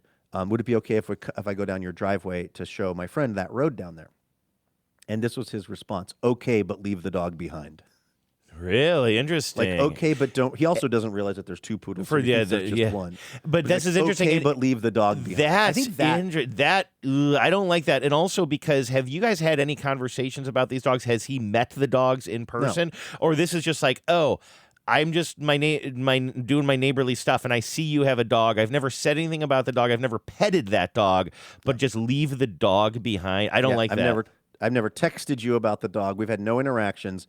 Okay, but leave the dog behind. Okay, and knowing that, he also sends texts that begin with apologies if I seem overly sensitive. Apologies is... I messed up the timeline here. So So I think that the text that has me in my feelings about this was okay, but leave the dog behind, which was on Tuesday. But my point is, I now know that he is a man who has the ability and it's sometimes the inclination to text something that can be softened a little bit and is aware of tone. And so knowing that about him, knowing that he's capable of that, makes me hate this leave the dog behind even more, because he could have said, no problem, but if you don't mind, I don't really like dogs down there because XYZ. You know what I mean? And I think that this is a tone thing. You and I mean, I feel like going back to the first time I was on this show with you, we talked about how you and I are very sensitive to tone. Yeah. And I will say, I don't like this tone. Yeah, me neither, because like it's such a non-imposition on him. I feel like I'm highly respectful. Like I would never ever walk down his driveway down to this spot without asking him. And I've been down. I've taken a handful of people down there to kind of check it out and stuff. And I always text him and say, is it okay if I cut through your driveway and stuff? I try to be really, really like, again, respectful about that stuff. And he's got read receipts because he's from a different generation. And so it was like when I said, hey, it would be okay if I went down and showed my friend the road and cut through your driveway, it's like I can see that it's red, and then like 10 minutes go by. And it's like pretty much a yes or no answer. It's like pretty straightforward. And then it's like the 3 dots are going doodaloot, doodaloot, doodaloot, and that's when "Okay, but leave the dog behind" comes down. Which also, I was mad because I wanted to take the dogs down there because they would enjoy it. Like, it would be a nice walk for them. And so I was like, but you know what I said to it? I said, okay, gotcha. And that's what I did. Didn't take the dog down, just walked down there, looked around a little bit, came back. But that was kind of living in the back of my head. That was, I think, the one that set me off. And then yesterday, that's when I get, apologies if you think I'm overly sensitive about fire danger, but your neighbor lights fireworks soon, and you've got a gas can in the hot sun. So my neighbor, so in other words, the guy who lives on the other side of me. Whose name he should presumably know. They know each other. They lived here long before I did. Like, and what I've gotten from the other neighbor, from Bob, who I like, is that, oh, by the way, here's how Bob rolls. The other day, I just get this kind of picture, and Bob's like, hey, have you ever wondered what your house looks like from the river? Because he was down on the river with somebody, and he, like, took a picture of the house. He was like, hey, here's what it looks like. I was like, oh, cool, thanks, man. Like, that's how he rolls. He's, like, down on one knee, spraying starting fluid into my my lawnmower. I don't know if he regularly does fireworks or whatever, but my other neighbor, now it's like your neighbor. Yeah, exactly. Not the guy that we both know the name of. Exactly. It's like when your parent says something like, well, your sister got into the cookie jar or whatever. My sister, that's your daughter. Just call her by her name. Yeah. Exactly. Like, I don't like the energy of this text. I don't like this energy at all. Your neighbor lights fireworks soon, and you've got a gas can in the hot sun. There's no fire hydrant up here. Prevention is our only protection. And it's like, okay, well, first of all, my guy, the grass is still green. Like, you know what I mean? It's not, the grass is green up here. We are not in the mode where all of the grass is dried out and dead. There's a Smokey, is it Smokey the Bear or Smokey Bear? That's come up before, too. Is it Smokey Bandit or Smokey and the Bandit? I think it's Cannonball. It's Burt Reynolds is the one who said only you can prevent the fact that I said Cannonball, it means I can't finish that joke. All right, go ahead. It's like there's a Smokey Bear fire watch sign at the base of the hill. Like when you roll into the neighborhood, there's literally Smokey the Bear, and it's one of those things that has an arrow. I remember seeing that. Yeah, like the goes, fire danger. From what the fire danger is. It's right now it's at moderate because everything is still green and wet. The trees are green, the grass is still green. It's transitioning, but we are far from the driest dog days of July and August when we might have an actual tinderbox on our hands. And so it's like, now here's the thing too that I find a little bit interesting about this is like he is applying pressure on me to do something that cost me $1,000 and is kind of like what I could say is, do you want to pay for half of it? If you're so worried about it? I apologize for this, but at first, when you said you have a gas can or whatever in your yard, I thought that he was being allegorical. But then, as you continue to tell the story, I thought literally because you now have a gas-powered mower, he meant you literally have a gas can in your backyard that you've been neglecting, and he was concerned about that. No, he is just using colorful language to say, like, take care of these weeds again. It's a fire hazard. He's not actually concerned about an actual gas can. No, there is an actual gas can, but it's in the basement. Okay, yeah. I thought, because I was like, oh, whatever. I understood what you were saying, and then I talked myself out of it, and now I understand he is talking about the thing. Oh, well then, okay, do you know, okay, before you tell me what your response was, this is what I think your response should have been. That's it. Yes. Leave him on red. I should just turn on reader seats only for him. Absolutely. Did you respond at all? I did respond. I would have not responded. I would have just been like, I'm done with you. Well, see, that's the thing, though. This guy is my neighbor, and, like, I'm going to have him as a neighbor for presumably a long time, and it's one of those things where it's right up on the line of, I mean, this is a person who has, again, generally leaves me alone, is sort of like, he's not, like, anywhere near the worst neighbor that I could have. And so I don't want to inflame, so to speak, the situation. My tendency when I feel criticized is towards being like, I will end you. This is where you're effing with the wrong mother effer comes from. And so believe you me, I've played through a bunch of scenarios where I'm like, well, I mean, would you like to pay the $1,000 to have this hill mowed? Or would you like to mow it for me? Or like, hey, this is my property, and legally I don't have to do shit. Like I don't recommend that. Yeah, no, I don't recommend that. I don't think that is it. But I also don't think that you owe him a response, or I don't think you owe him a response more than like a thumbs up reaction to his message. Like, okay, here's thumbs up. I said, yeah, I'm working on it. Finding someone to brush hog that hill is more challenging than you might think, which is totally true. Remember the guy Jerry that I used to call? He's not picking up this year. I think he has, I don't know if he's still in the business. He has a voicemail line and it is full. So we're having trouble locating Jerry. And then my neighbor said, Leo, that's the guy that's been doing the weed whacking. Leo has a mower. You might ask him about it. He said it can handle steep slopes. And that's where things are at right now. Now, here's the thing that's underlying all of this, or as part of all this, is that it's probably not the worst idea for me to get the hill mowed. Yeah. That's the thing. I feel both very resistant to doing it because of my neighbor telling me to. Yep. Because again, it's like I'm not out here telling him anything that he needs to do that costs him $1,000. No, he got the upper hand. You're the new neighbor. He came in right away with this alpha move about the tansy, and now he thinks you're his little boy, and he's the one who's calling the shots. He thinks he's the mayor of the hill, and he's not.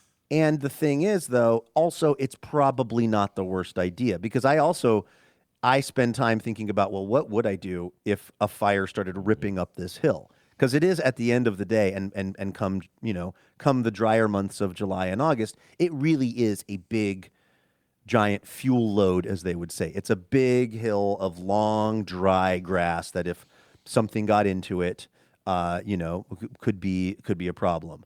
And so, again, I'm both peeved that I feel like I'm being lectured to and I'm being more or less told to do something that, again, I don't legally have any responsibility to do.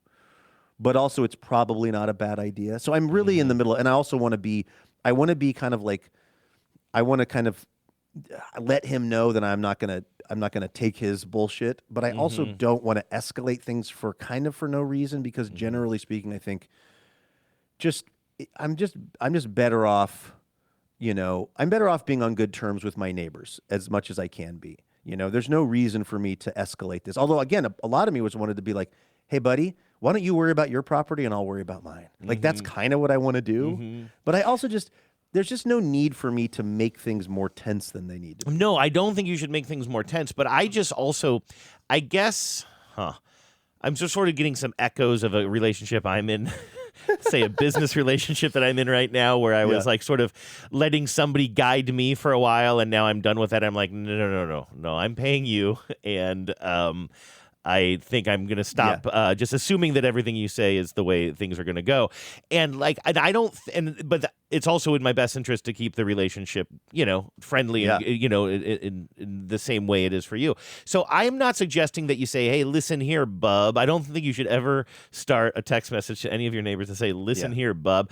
But I also worry about you letting him in on the negotiating of the problem at this point. Like, maybe it's good. Maybe Steve or Jerry or whoever it is who's got the weed eater also has a mower on a hill. Maybe that's information you could use. But I think my hackles are up a little bit in this conversation. But like, I also think it's totally acceptable, especially for a guy who sometimes texts things, leave the dog or yup.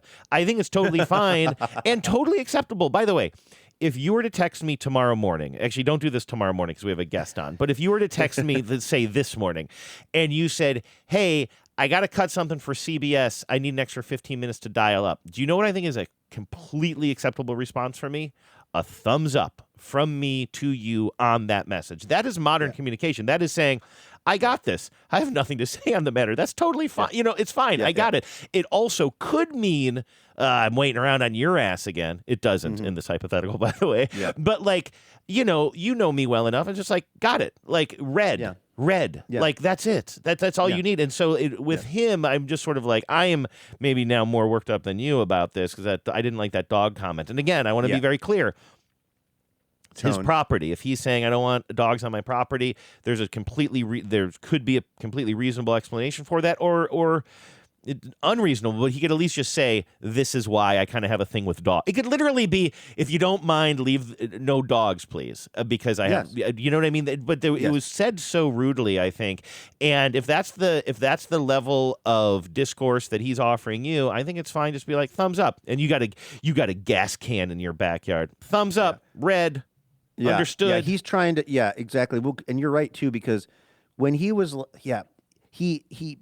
he is trying to get me to fast track this project. In other words, not only does he want me to spend $1,000 to get this hill mowed, which is a third of what I think Volkswagen Repair is going for these days. Sure, yeah.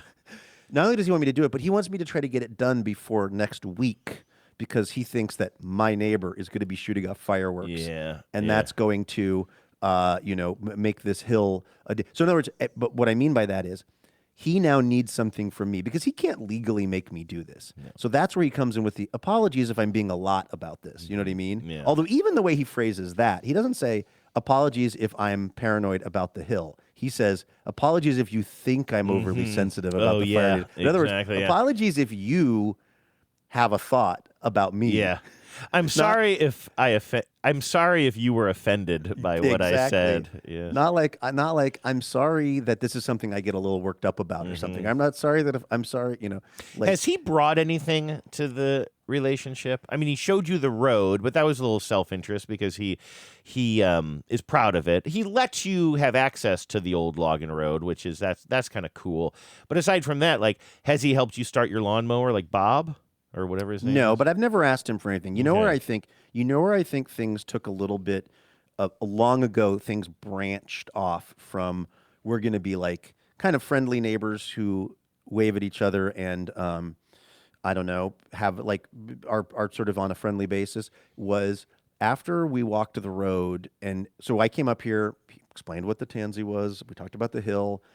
He took me for a tour of the property, showed me the road, and we kind of hit it off. And then after that, I think he invited me over one time, maybe a couple of times, to like have a beer with him and his wife. And I think I had some scheduling conflict. I think I was either out of town or I had something going on. And so basically, like I think he invited me over a time or two, and I couldn't do it. And I think after that, and he's never invited me over again. I think he just felt like, okay, well, that was my attempt at being social or being friendly, and that's not, I wonder if he almost felt a little rejected after that. Maybe. And so after that, like, and one time he did text me. He said something like, "Hey, you're doing some cool projects over there. Keep at it. So it's not like all of our texts have been. So he does kind of occasionally just text you something nice and neighborly. I well, appreciate that was like that. years ago. I will say, like, the very first time you knew this person existed, or the very first interaction was him Googling you and finding, and again, we have it on our website, the phone number, but for somebody who doesn't even know what a TBTL is, and I'm making maybe some assumptions about his, digital literacy or whatever, but the fact that he spent some amount of time trying to figure out, okay, well, my neighbor's name is this. If I Google him, I find this, and then I go to this page, the contact and about page. Boy, that sure is a tiny Yaris his co-host is standing next to in that one photo. Oh, here's the phone number below. Yaris tiny, or is the co-host massive? Exactly. The answer, It is both. And that's the very first interaction is that voicemail, which we've played, I believe, on the show before, which I consider to be fair game. I think we even say in the outgoing message, like, if you're leaving a voicemail here, it is ready for air. But that is the bet. Like, he's a neighbor. Couldn't you maybe leave a note on the door and just say, hey, I'm your new neighbor. Welcome to town. Hey, I did have something I wanted to talk to you about regarding kind of a fire hazard back here. Could we chat about it? Here's my number or something. That seems to be like a more reasonable thing. If I had something to take up with my neighbor or a new neighbor who moved in, I don't think I'd start by finding out the neighbor's name, Googling them, and then leaving a voicemail on their podcast's voicemail line. Yeah, how about, can I get an email for this guy, Luke? I'm his neighbor, something like that. Right? Yeah, definitely. And part of I'm just so petty. But you shouldn't have brought this up. I'm spreading gas on this. Your neighbor shoots off fireworks. I really wanted to be like, do you know that no one around here likes you? I don't even know if that's true. I just wanted him to think that. I think about saying that to my across the street neighbor all the time. Well, that's actually kind of true. And that guy is really unhinged. I don't know. Because people do stand and talk to him all the time, but he's a time thief. He's a conversation bandit. He'll just he'll steal. Actually, I'm the conversation bandit. I got a little. The conversation bandit is great. I got a little. Maybe that's the show I got title. a little cape. I had a little mask, and I go around forcing people to have conversations with me. But that is what he's like, like he's somebody who is who will trap you and not read at all any kind of urgency on your part. You could be holding 10 grocery bags and have a dog nipping at your heels, melting ice cream, and he's telling you about the long version of a story that the short version is also too long. So anyway, I didn't like that calling the voicemail line thing as an introduction. Yeah, and I think when I was kind of spinning out a little bit about it, and again feeling like I wanted to just because for some reason I guess I feel weirdly protective of my other neighbor, because my other neighbor and I, our friendship, if you would call it that, has kind of been growing. He and I chat in the yard a couple times a week, and he was at that I told you he was at that fundraiser thing that I was emceeing, and I don't know that I if you said that, I think I didn't remember it or connect it or whatever. That's interesting. The one that was for vets? No, that was it was the one that was for unhoused people down in town, down in Longview. Oh, I'd forgotten both that of these things detail. involve people that are struggling with housing instability. Okay.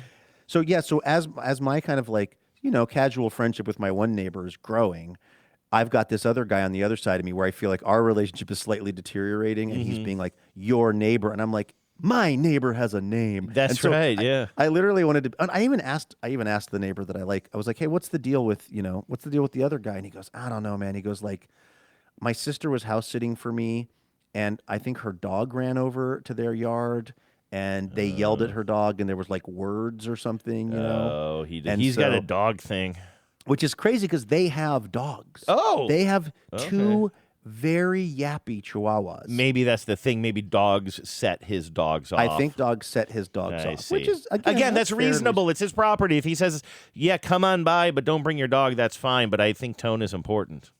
Yes, I think tone matters. And you're right. He when he wants something from me expedited, he wants me to get the hill mowed before the 4th of July, he's able to break out the apologies. Apologies if you think I'm being too much on this. Yeah.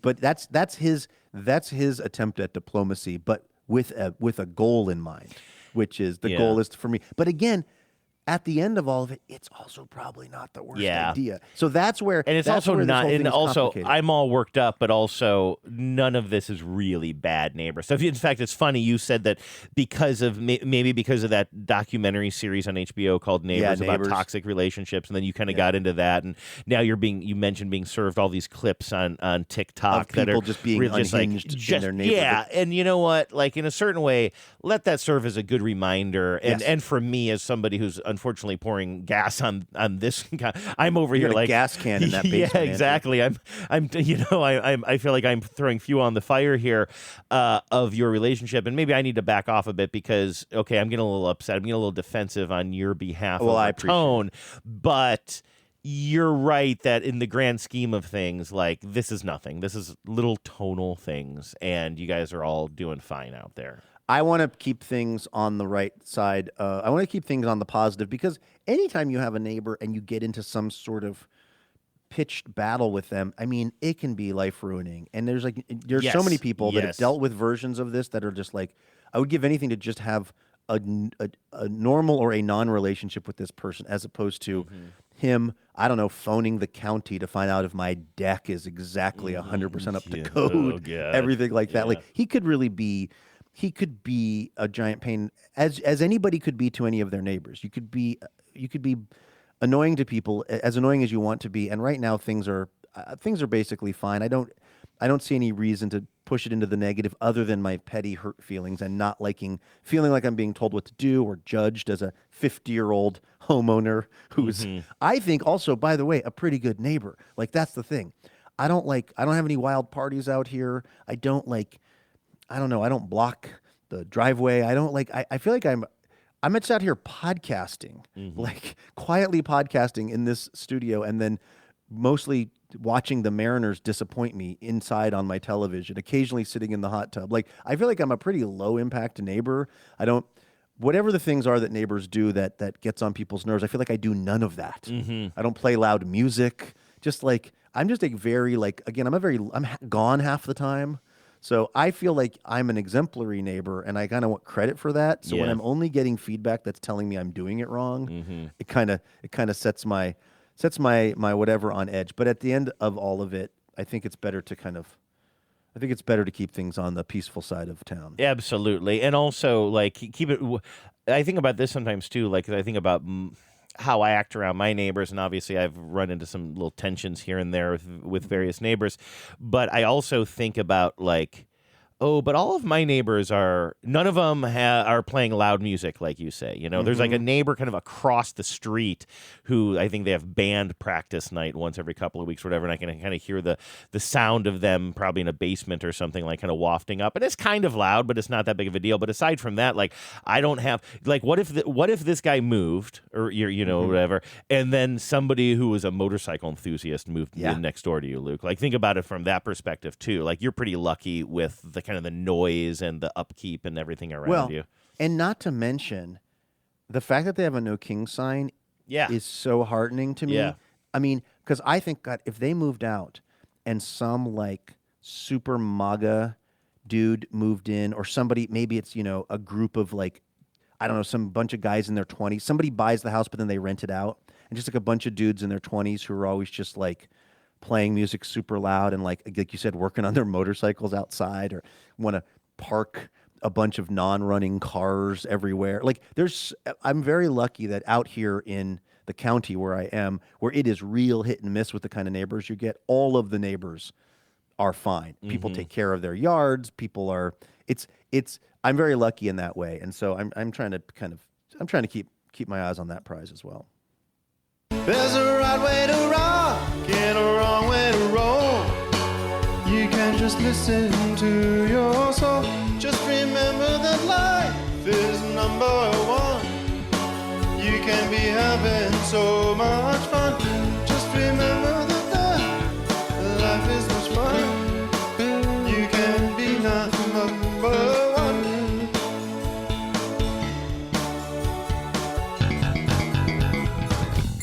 All right, Luke, let's get into some Blur's Days here. Quick reminder, if anybody would like to wish themselves or somebody else a happy birthday, you just email me. Andrew at tbtl.net is the email address, and put Blur's Day in the subject line.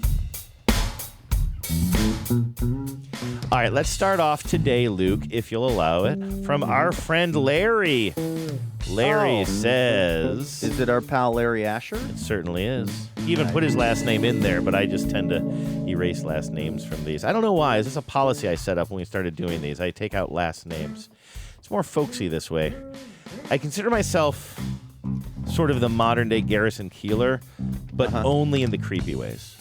So, you know, That's kind of what I assumed. Got a limerick here I'd like you to put eyes on. Larry sends Blur's Day salutations to Morgan, a future dad, Larry's future son-in-law. Yes, those two things are out of order. Oh, well, no shame. Future air-cooled German car co-restorer and present-day good human being, loyal partner, and smoked meat aficionado. All right, happy Blur's Day, Morgan, and congratulations. And also, what's this about you working on German cars? Yes.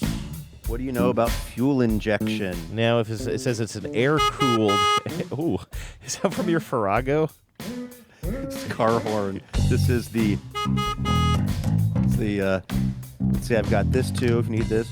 Wait, is it called Farrago? If you need to get your train fixed. I like that. Like I said, when I grow up, I want to drive train. Is it called Farrago? No, Farrago is travel. Oh, what is the travel? It's literally called. What's the travel Concur? site? There was a guy who was like kind of a guy in his Travago. Travago. That's what I was Travago. thinking. Yeah. Remember the spokesperson was sort of like he had zaddy energy. Bye, John. Yeah. We liked your movie. This is fun. What if Why are they not telling me about the flotation devices? Listen, new idea for the podcast. I think it speaks to our strengths, especially mine. You play sound effects, and I improv a scene around the sound effects. How does that sound? Okay. Okay. Here we go. Mom, stop making those eggs. No, you don't, Oprah. No, you don't, Oprah. Anyway, I'm having too much fun. Anyway, happy Blur's Day, Morgan. Again, congrats. Arlen says, I'd like to offer my heartfelt Blur's Day wishes to KM. That's my wife, who recently turned the big 6'5". She worked at UW Medical Center for over 25 years as an RN on the swing shift. She has earned her retirement and is enjoying it fully. We now have fun traveling, hosting family and friends, going to botanical gardens, meeting up at the local tap house, and working on our Whidbey Island cabin. Love it, Arlen. I think Arlen also had some broken bones recently, right? From that bike fall. I don't think I'm confusing my Blur's Dayers. I hope you're healing up well, Arlen. And happy Blur's Day to KM. Sheila in Ithaca says, Happy Blur's Day. Oh, Luke, you know what I just thought of as I was swelling this music? That song we played yesterday, the Mood Lighting theme, got us pulled off of YouTube in Belarus. Big outro, folks. I took a screen cap. I almost sent it to you. That's amazing. But it's always Belarus. Only Belarus. Sheila in Ithaca says, I heard that place is gorgeous. Happy Blur's Day to Cindy in Aurora today. It's your Golden Blur's Day. Hey. Love that. I hope you have a great day of good wine, sunny skies, and warm Seneca Lake water. I miss you and hope we can connect this summer. I'm pretty much wide open. Happy birthday, friendo. I love that kind of message, too. Like, hey, just let me know. I'm pretty much wide open. What does your schedule look like? Maybe we'll hear from Cindy. She'll send a message to Sheila that I got to read next week and kind of figuring out our calendar and when we're going to get them together at Lake Seneca. Ethan says, wishing a very happy Blur's Day to my daughter, Natalie. You bring such joy to our lives. The past year has been so much fun, from watching you nail your serves in volleyball to your blossoming love of all things Pokemon. I can't believe you're 8 years old. Happy Blur's Day, Natalie.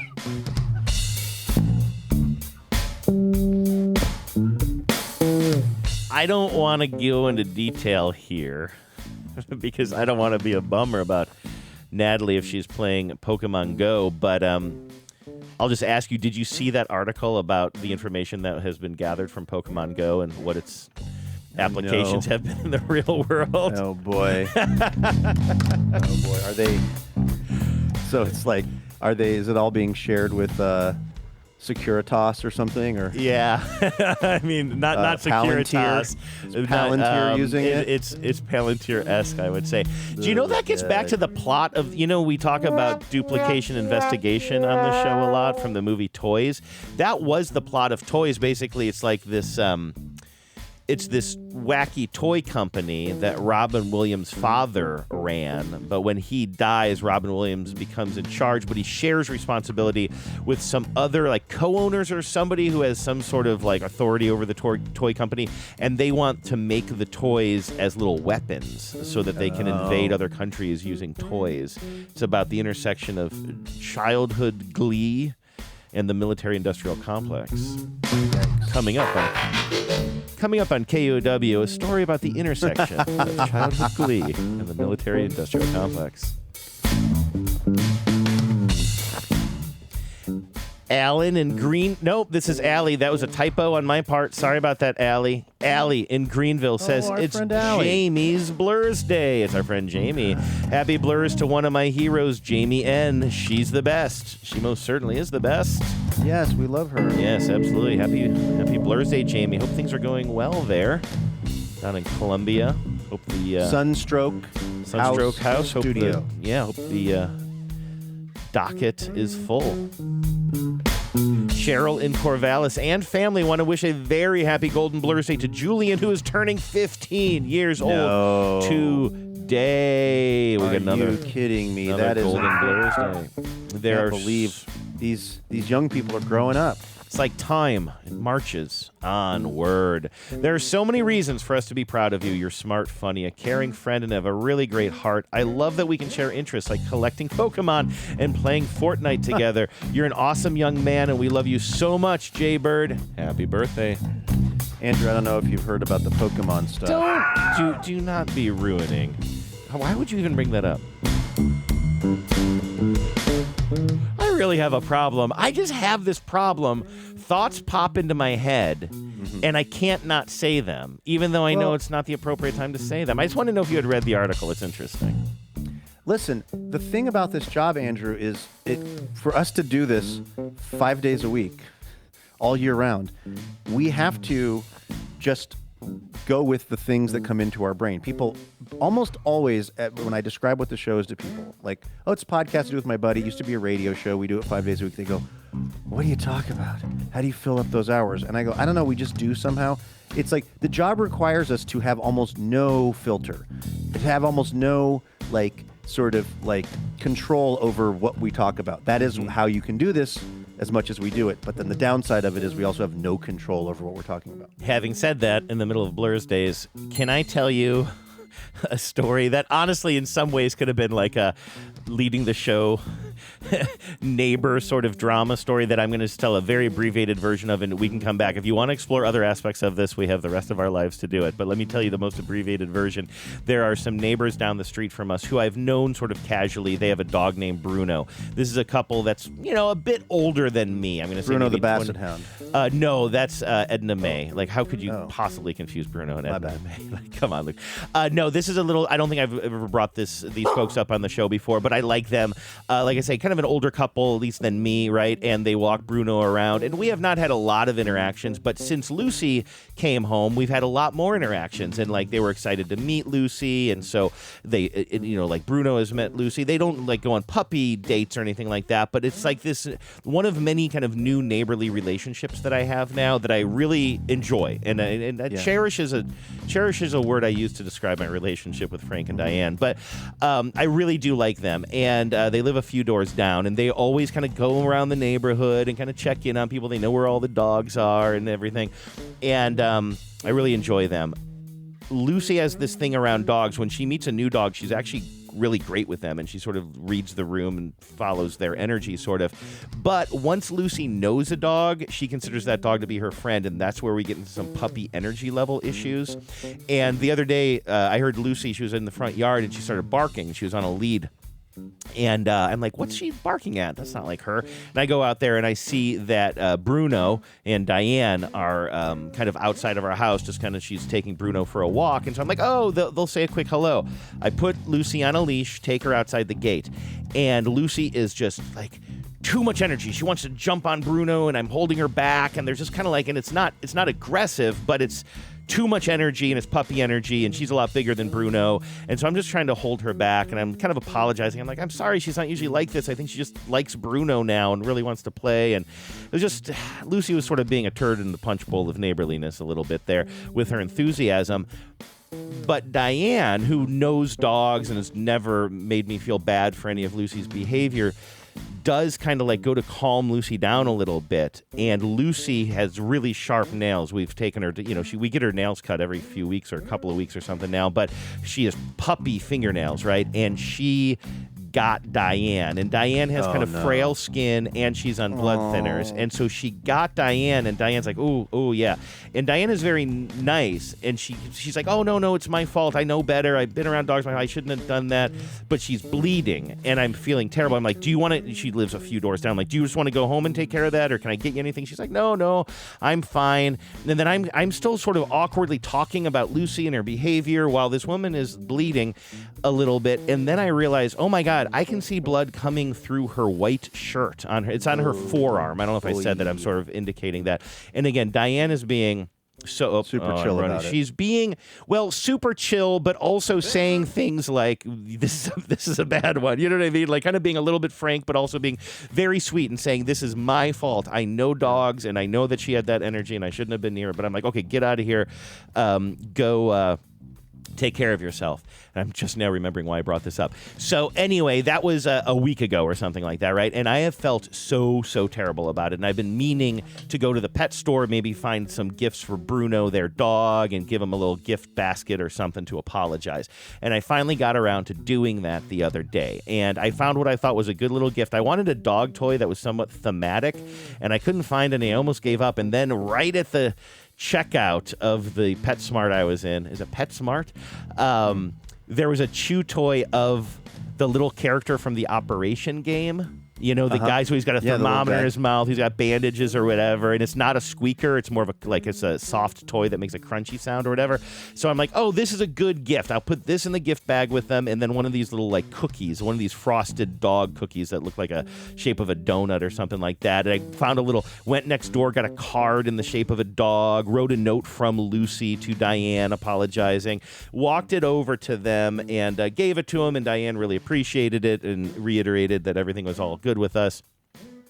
Yesterday, these neighbors are walking by my house, and I apologize again, and Diane and Frank are both there with Bruno, and I don't know what Lucy's doing. I think she's being relatively calm, but this is where all of this starts, about being too frank and not being able to keep things inside.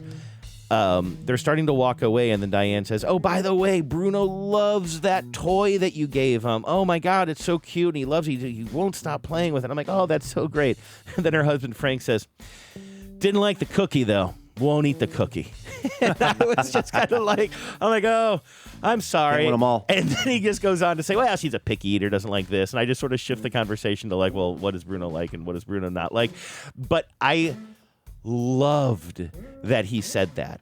It was such an unnecessary thing to say and could be considered almost rude. Oh, yeah, our dog didn't like that gift you got him. But I know that he didn't mean anything. But he was just a thought came into his head and he spat it out of his mouth, and that's what I do all the time. And I loved being in a position to give somebody else grace for saying something like that in a situation. It felt like it gave me cover for so many dumb, unnecessary, not that Frank was dumb, but you know what I mean, for so many unnecessary things that I've said in my life. I loved that Frank said, yeah, I hated the cookie. That's the end of my story. It would have been funny if Frank was like, yeah, I didn't like that cookie. Bruno loved it. I thought it tasted like her. Yeah, it was gross. I took one bite and said, no, thank you. But the dog was really into it. The dog was into it. But I've really been enjoying playing with that doll.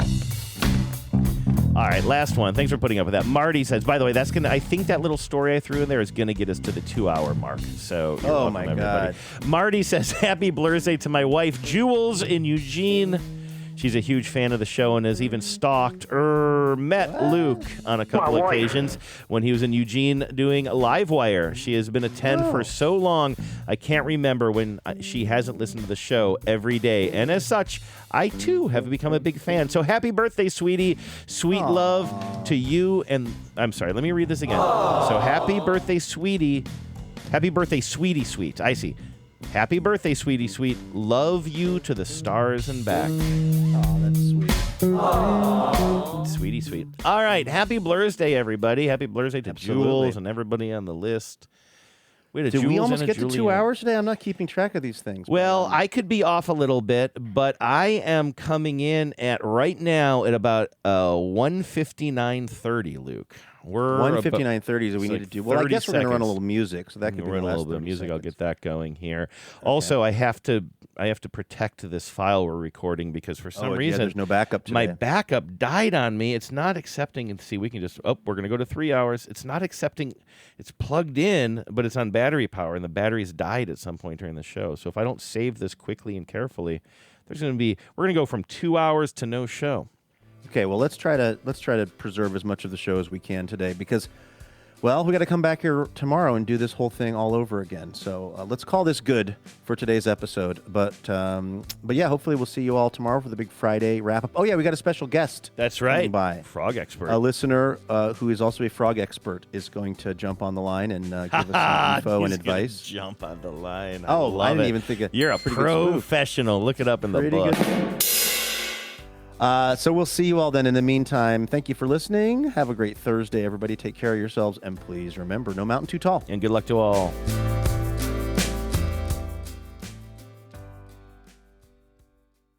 power out.